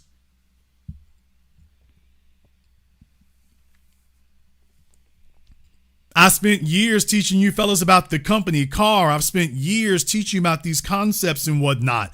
It's not about that. It's about, I put a post on Instagram the other day. It's not about the car. It's about who you have to become to get it. When you finally become somebody that your daily life is what folks dream about there, it's like, okay, do you realize how damn hard that is to become that person? Hell yeah. That's the whole point. There are simply not enough of those men to go around. And let me explain to you what the real thing here is. With Stefon Diggs, this is the part that he didn't get and he didn't understand. Stefon Diggs did not understand, dude, your value is not from the money. Your value is not from the fame. Your value is not from a Super Bowl championship. Your value, listen carefully, folks. Follow me. Your value as a producer, as a peak value, top value man, your value is that you can open doors. Females spend time around a man who can open doors. But you see, if you are with the man, he can show you how to open doors. That's not money right there. You see, Stefon Diggs, what he's accomplished, by definition, he should be able to put you in rooms you could never get into on your own. It doesn't matter how many Instagram followers you got. You can't open the same doors that Tom Brady can. That's what Gisele Bündchen wanted. And that's what Gisele Bündchen has lost. Just being with Tom Brady, just accompanying him and being his companion, do you realize how many doors you're about to watch open that you could never in your life open on your own? That's the value of somebody in Stefon Diggs' position if they actually used it properly. The real value is, baby, I ain't got to buy you a Birkin bag. I got keys to get into the Birkin factory. I mean, I can buy you a Ferrari, but I don't have to do that. I got access to the Ferrari factory. I got access to their kinfolk. I got access to their executives here. I got access to the watch designers. I mean, we talking about next level stuff. You sitting up here watching watches in the store. I can show you the people who make the damn things.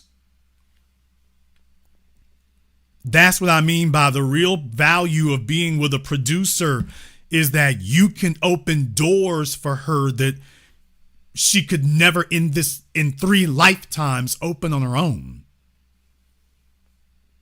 Things that she never even thought about. So when I talk about experiences, that's what I mean. And the experiences are not necessarily quote unquote free, but you don't have to be Stefon Diggs to do that. You don't. You do not have to be Stefon Diggs to demonstrate that you can operate and move that way. Fortunately, it doesn't take that. It really doesn't take that. But if you're not in the game, well, there you are.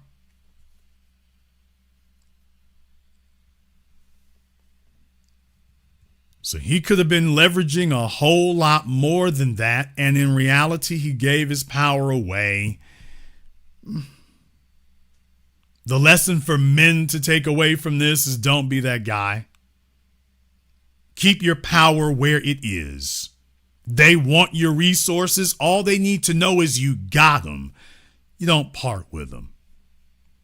She can have access. She cannot have control. Do you see the theme of tonight's program? She can have access. She cannot have control. You know what? I was going to be nice tonight. I was going to be nice tonight, but you know what? Damn all that. Damn all that right there. Let me go ahead and hip the fellas to a little bit of something right here. You know, in reality, my patrons know this.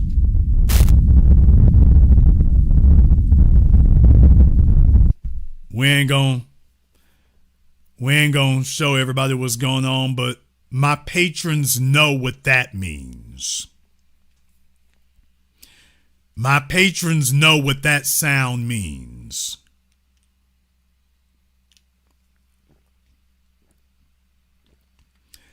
Let me go ahead and hip y'all to something right quick. I know I'm not supposed to do this on YouTube. No, go over there to your Fresh and Fit Fakers and go over there.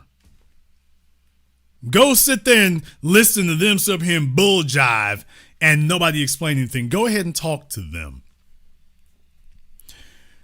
What I'm going to do right quick is just for you all here. It's a Friday night. Let me show you something. Or better yet, let me get you to show something. Let me get you to show something. Fellas, if you want to make an investment in something right now, if you want to be bulletproof, if you want to have a chick who's sitting up here and whatnot, and the last thing in the world she wants to do is let you go, if you have a personality, it starts with that. if you have a personality, if you've been places and done things, if you're an interesting guy, you start there. And then assuming that you have that, let me go ahead and give you something extra. You can go to Auto Trader right now. I'm not supposed to explain this to you. I'm not supposed to say this. I'm not. But let me go ahead and put you up on something here. If you want to know a starter one for you, you can go to Auto Trader right now and go look up the Ferrari California. What? Damn! What?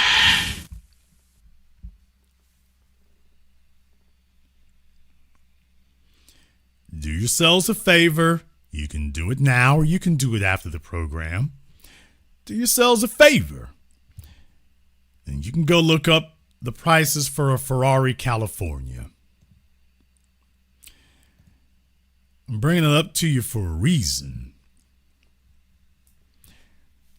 There are 0 females who can tell you the difference between a California, a Portofino, a Superfast, an 812.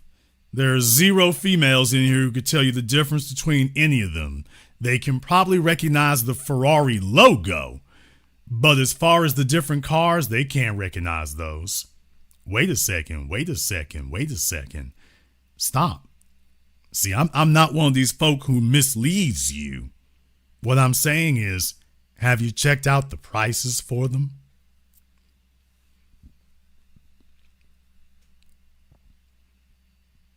Yeah, have you actually seen the prices for them? Not for an ancient one either. Have you actually checked out the prices for them? Okay.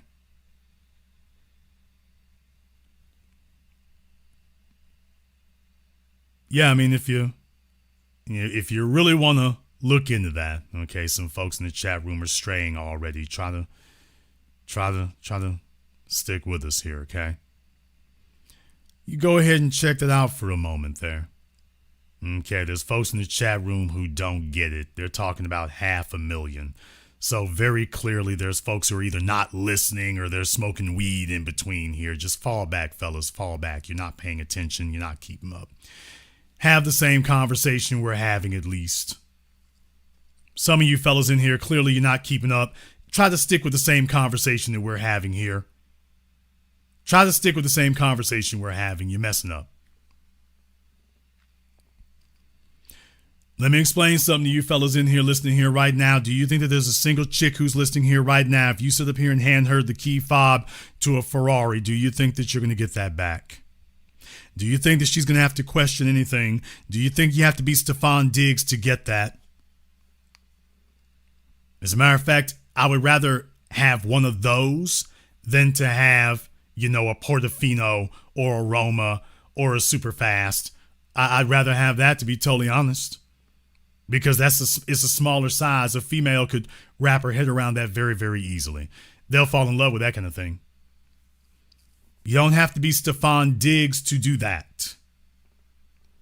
You do not have to be Stefon Diggs to do that. You can get one for less than the price of an Escalade, which is the benchmark I look at. You see Escalades all over the damn place. You can get one of these for less than the price of an Escalade. And what I'm saying is, by the way, you don't have to discuss your value. There it is. Now, do you think if you meet the right female, take her to Miami or whatever, do you think with the key fob to that Ferrari that she's ever handing it back? Ever. You don't have to be Stefon Diggs. You don't do that for just any random stripper. So before some jackass who's sitting over there sulking because he got played by another OnlyFans chick, you don't do that for random females, dummy. But by the way, to the rest of you fellas here listening, you don't have to be Stefon Diggs. Take a look at Stefon Diggs is going to be out of millions of dollars. And for what? Scummy broads who never put a dime in his pocket.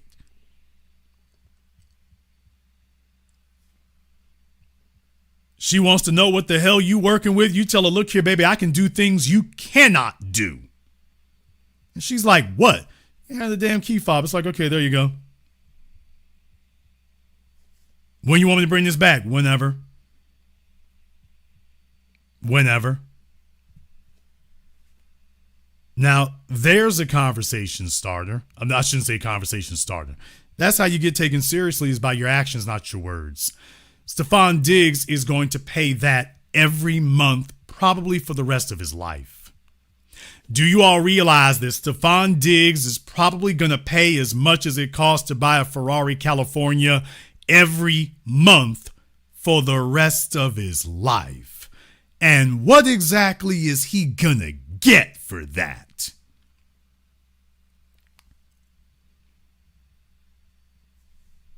You could do the same thing that he does and not have to give up anything.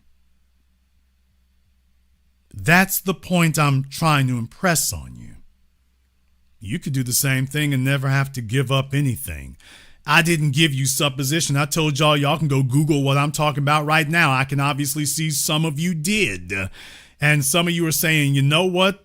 Yeah, that's doable.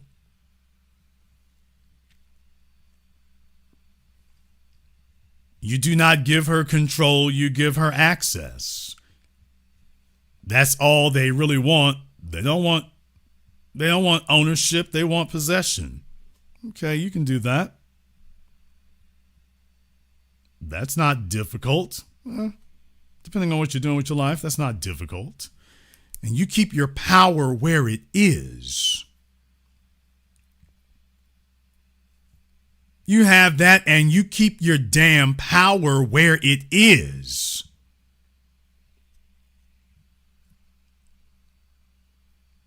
You demonstrate and show your value. You give her access to your value. You don't hand the value over.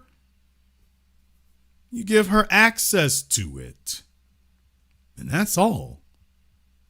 And she respects that because you understand that.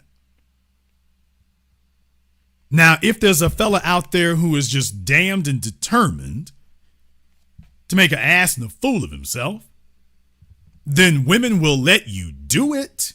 They'll take advantage of you. They sure will. They'll sit there and destroy you. And then they'll be like, oh, that's a damn shame he got destroyed. Well, she didn't. She sat there and egged it on.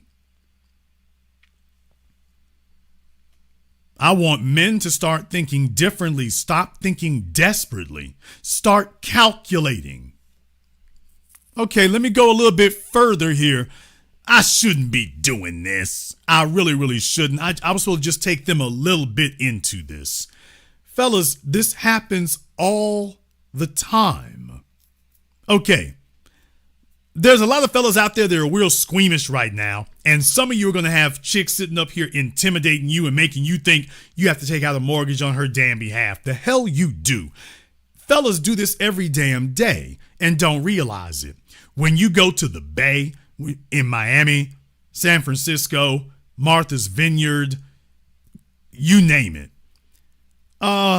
You got chicks sitting out. The weather is warming up, at least in the South it is. You got females sitting on the damn boats, females sitting on the yachts.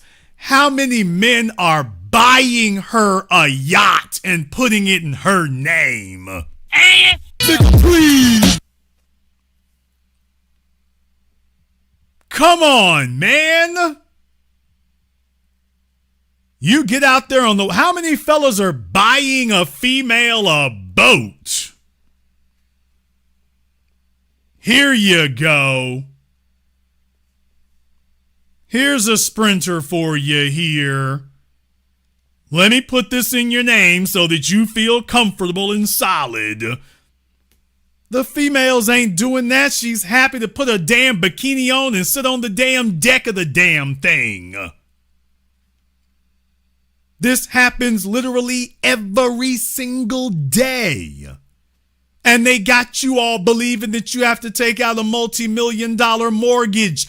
Dude, they're trying to see where your damn ceiling is. They're trying to see if you really will do something that's stupid. You know why? Because she's giving you the bill for the last 10 niggas who laid on top of her. So she's like, okay, let me go ahead and grab as much loot as I can. Your job is not to be silly. Women love getting on boats. Women love getting out in the bay. You don't have to buy her the damn boat. She just needs access to it. She just needs access. And fellas don't think like that. Just give her access. That's where your value comes from, assuming that she's a female who deserves to be around at all. If she does, okay, all she needs is access to your life, access to your productivity, access to your world. We got fellas out here betting the damn farm and coming up snake eyes. And it's like it wasn't even necessary. And let's be clear, it wasn't necessary because all you really wanted to do was sleep with the broad. And I'm like, okay, well then why do you have to do all this extra stuff, man? Why do you have to do all that? Is that worth it? Why is that necessary? Because you got intimidated into thinking you needed to do that? You go buy a boat. She wants access. She gets free reign and access. That's what you do. And when the day comes that she either no longer requires or qualifies for access, then that's it. Okay.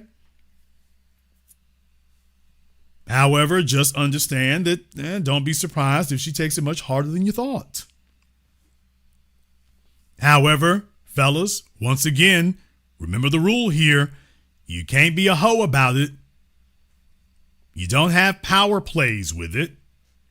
These are things you should be able to put in writing. You should be able to tell her and show her in writing, okay, this is what we'll do. As long as you do ABC, you have access. You can put that in writing. Your game is supposed to be so solid and you're supposed to have such integrity that you don't have a problem doing that if you had to do it. It's like, okay, because you know what the hell you're going to do. Stefon Diggs could have done that. You have all the females on the boat. It's like, okay. All these clown rappers and stuff like that. It's like, all right, fellas. Desperation shows a person who shouldn't have power in the first place. But to the men listening, your whole thing is about your whole goal and your whole aim should be access. That speaks for you. And everything else will come from there. Or at least when you're asking what you provide access. You provide access.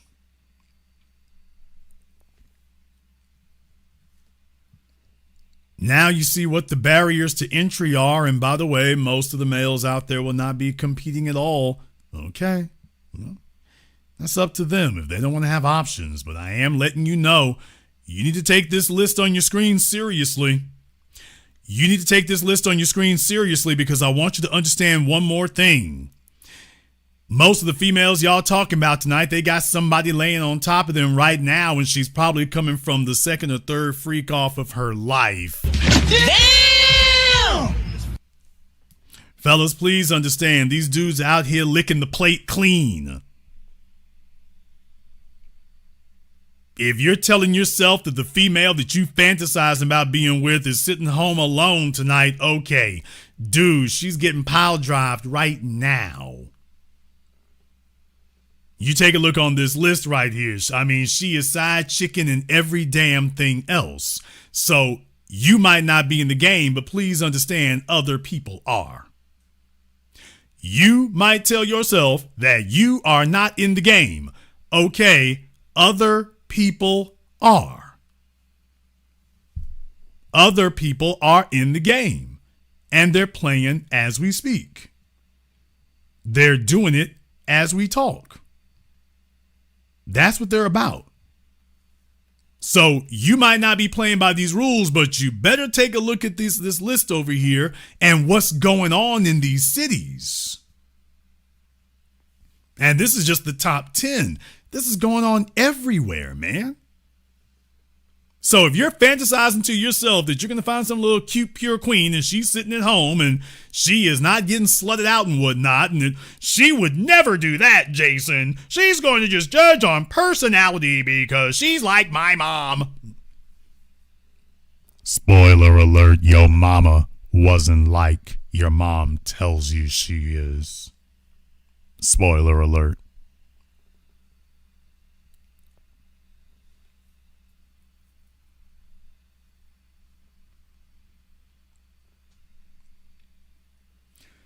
The whole fact of the matter here is I want you to understand to keep the chips firmly on your side of the table. As a man, that's where you're supposed to be. That's where it's supposed to be at. Stop allowing people to badger you and bully you and coerce you into making bad deals.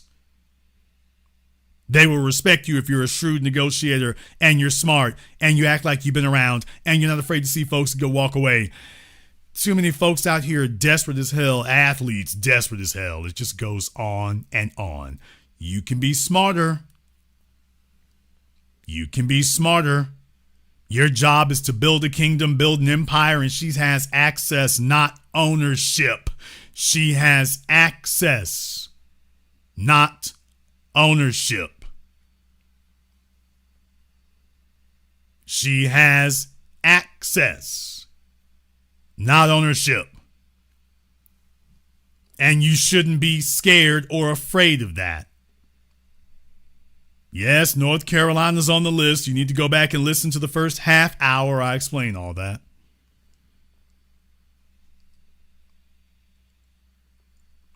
If women see that you are a trick and you are easy, they're going to exploit you. You can't feel bad at the end because they will have no mercy on you. She just figures if you were dumb enough to give it up, well, you were going to lose it to somebody anyway. You might as well lose it to her. And that's literally the way women see things. Women have mercy on babies. They don't have mercy on grown men. If a woman can exploit you, she's just going to go ahead and do it. Now, she might sit there and tell herself something like, oh, this is just terrible. I kind of feel bad. I know I shouldn't ask him for this, but I'm going to do it anyway. That's the way 99% of women approach things. I mean, I know I shouldn't do this, but well, you know, I feel so bad that I did that. Fellas, how many of y'all had a female who did some scandalous stuff and then came back talking about, I feel so bad that I did that? Yeah, I know I shouldn't. I feel so bad that I did that. Okay, but she's not giving it back to you. And it didn't stop her from doing it, and it's not going to stop her from doing it the next time. Oh, I feel so bad. You know, he's been working overtime and things. And I feel so bad I had to hit him for that, but I mean, he doesn't tell me no, and I know he doesn't really have it, but he's got it, but he doesn't really have it. So, yeah, but you know, I feel so bad because he works so much now. Now, let me see what I'm going to go spend this on over here. Okay, let me check through this. Okay, is it Fendi? All right, red bottoms. And it becomes that. So if you don't look out for yourself, man, nobody else is. And if you're telling yourself that the females are sitting at home alone tonight and waiting on you, you better take a look on this screen. I mean, we talking about whole states is going down. All right, but who do you think is going down with? As I said, the number of fellas who can fulfill whatever their fantasy is or whatever this goal they've had in their minds, that number is limited. They're in these states saying, okay, let me see if he's busy tonight or if he's got some time. Some time and some access.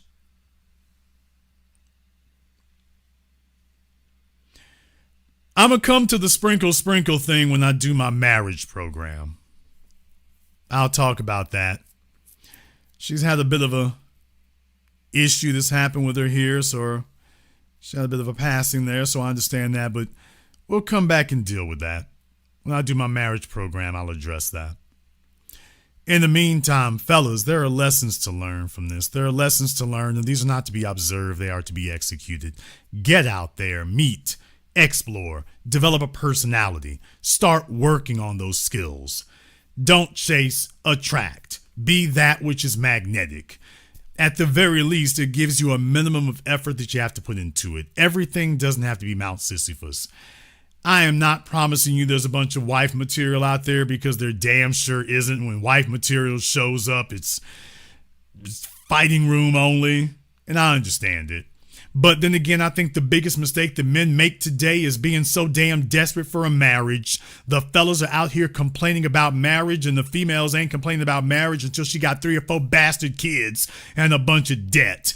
The males are too damn desperate.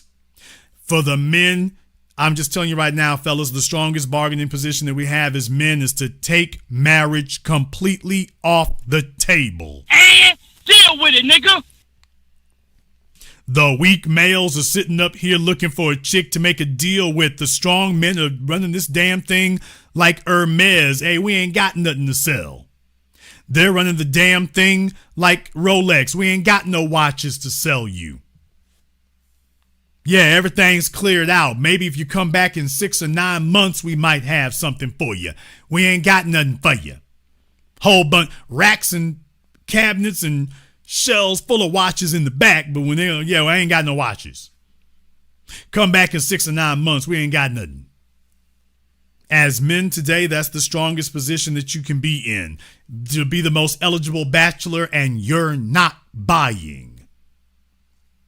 Right now, the desperate and the lame are desperate to get married, and they're all getting the damn low-hanging fruit. You take a look at your Facebook, your Instagram, your Snapchat, your Twitter. You take a look at it and go take a look at the chicks talking about just married and take a look at who the hell it is.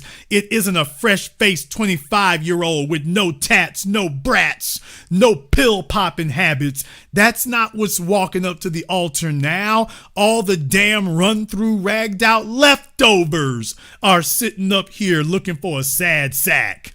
It's not the best and brightest, and it's not the freshest and the newest. It's the damn picked overs in the discount bin. Let's just keep it real.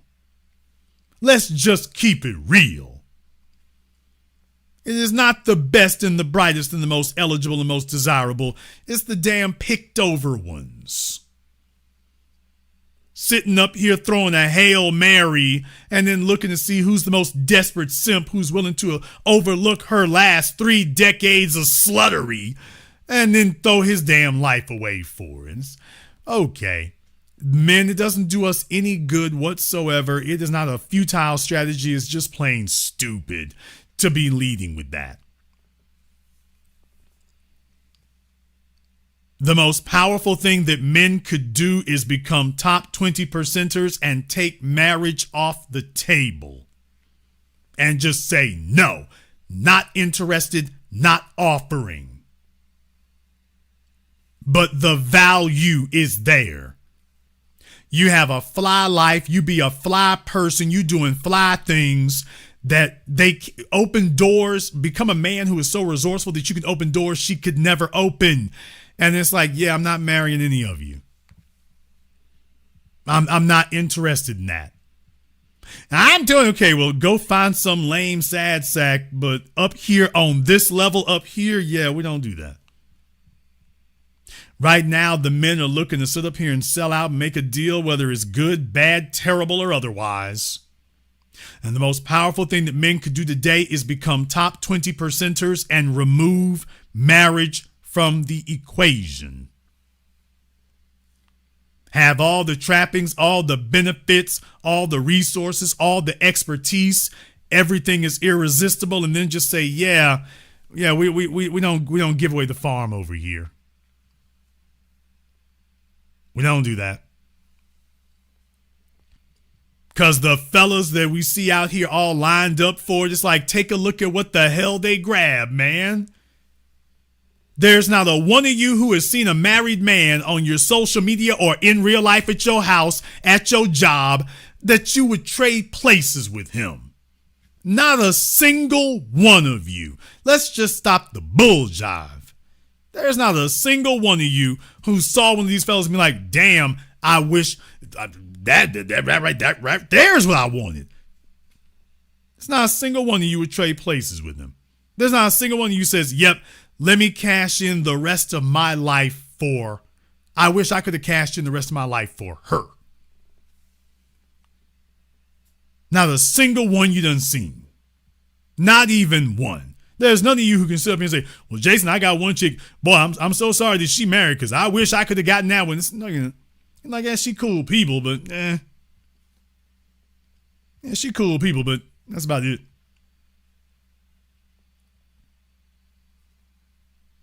That's the mistake that y'all make there. So I can't be. I can't be. And no disrespect to them fellas, but we see what the hell y'all settled for and what y'all committed to. It's like, okay, I'm cool. I'm cool on that, partner. I'm cool on that. It's not like you're winning at this. You can't entice me with the dating guru thing because I see what the hell y'all got these dudes out here marrying. You got him making a lifelong damn commitment to a size 16 with 3 kids and credit card debt. Steady posting up pictures, and I'm like, okay. Bruh, you gonna take out a $400,000 mortgage for that? The fellas are too damn desperate. It's a mess, man. It's a mess. Right now, it's a whole lot more effective for men to just build up an outrageous amount of value and then just say, yeah, wouldn't it be fabulous if you could lock it down? But all these fellas out here, I'm talking about, you know, all these damn wedding simps. The fellas are more simpish about that than the women are. They so desperate. If I can get just this one, he's just disregarding the damn divorce rate, the cheating rate, and every damn thing else. I work like a dog. You should stay here. Okay. Go ahead and do that. But in the meantime, I recommend you learn some lessons from Stefon Diggs or don't. Because trust me, as bad as you think it is for him, it can be a whole lot worse for the rest of you. We're just going to have a generation of guys who you either get it and you're going to be good, or you're not going to get it and you're going to learn these things the hard way. Hell of an environment to do it in. Keep your value up, folks. Keep your value up. Guard it jealously. We're going to go ahead and wrap things up here tonight. I want to thank everyone who has contributed to support tonight's program on PayPal, Super Chat, Venmo. Shout out to Grind Time. My man Grind Time came through. He got it. Access, not control. That is the code. The weak and the lame will give it up. The strong and the smart will not. To my man Sir Shy, thank you very much for your support here tonight. To Mark 66's, Copper Brand, Chris, Alpha Male, James Pepe, and everybody else here, thank you very much for your support tonight. We appreciate that. If you are new here to the business, welcome to the program that all your favorite YouTubers love to hate watch. Click that subscribe button and that notification bell. Join us each and every time that you are here. We have our patron here tomorrow, 12 noon Central Time. Got a few things I want to go over. So I do have a few things to follow up on last week that I want to go over with here. So keep your eyes and your ears open. We've been making some changes over there that I'm going to be expanding on. So we're going to go a little bit further with it this weekend. Fellas, pay attention here. Hope you got something out of it tonight. If you did, click that subscribe button for us. If you're new around these parts, you don't want to miss out on what we do. I want to thank all of you for tuning in to tonight's program, live or recorded. Thank you all for liking, subscribing, and sharing. And this concludes tonight's broadcast of The Business. I am your host, your brother, your humble servant, Mr. Jason Black. And until next time, my brothers and my sisters from around the world, remember, handle your business or your business will handle you.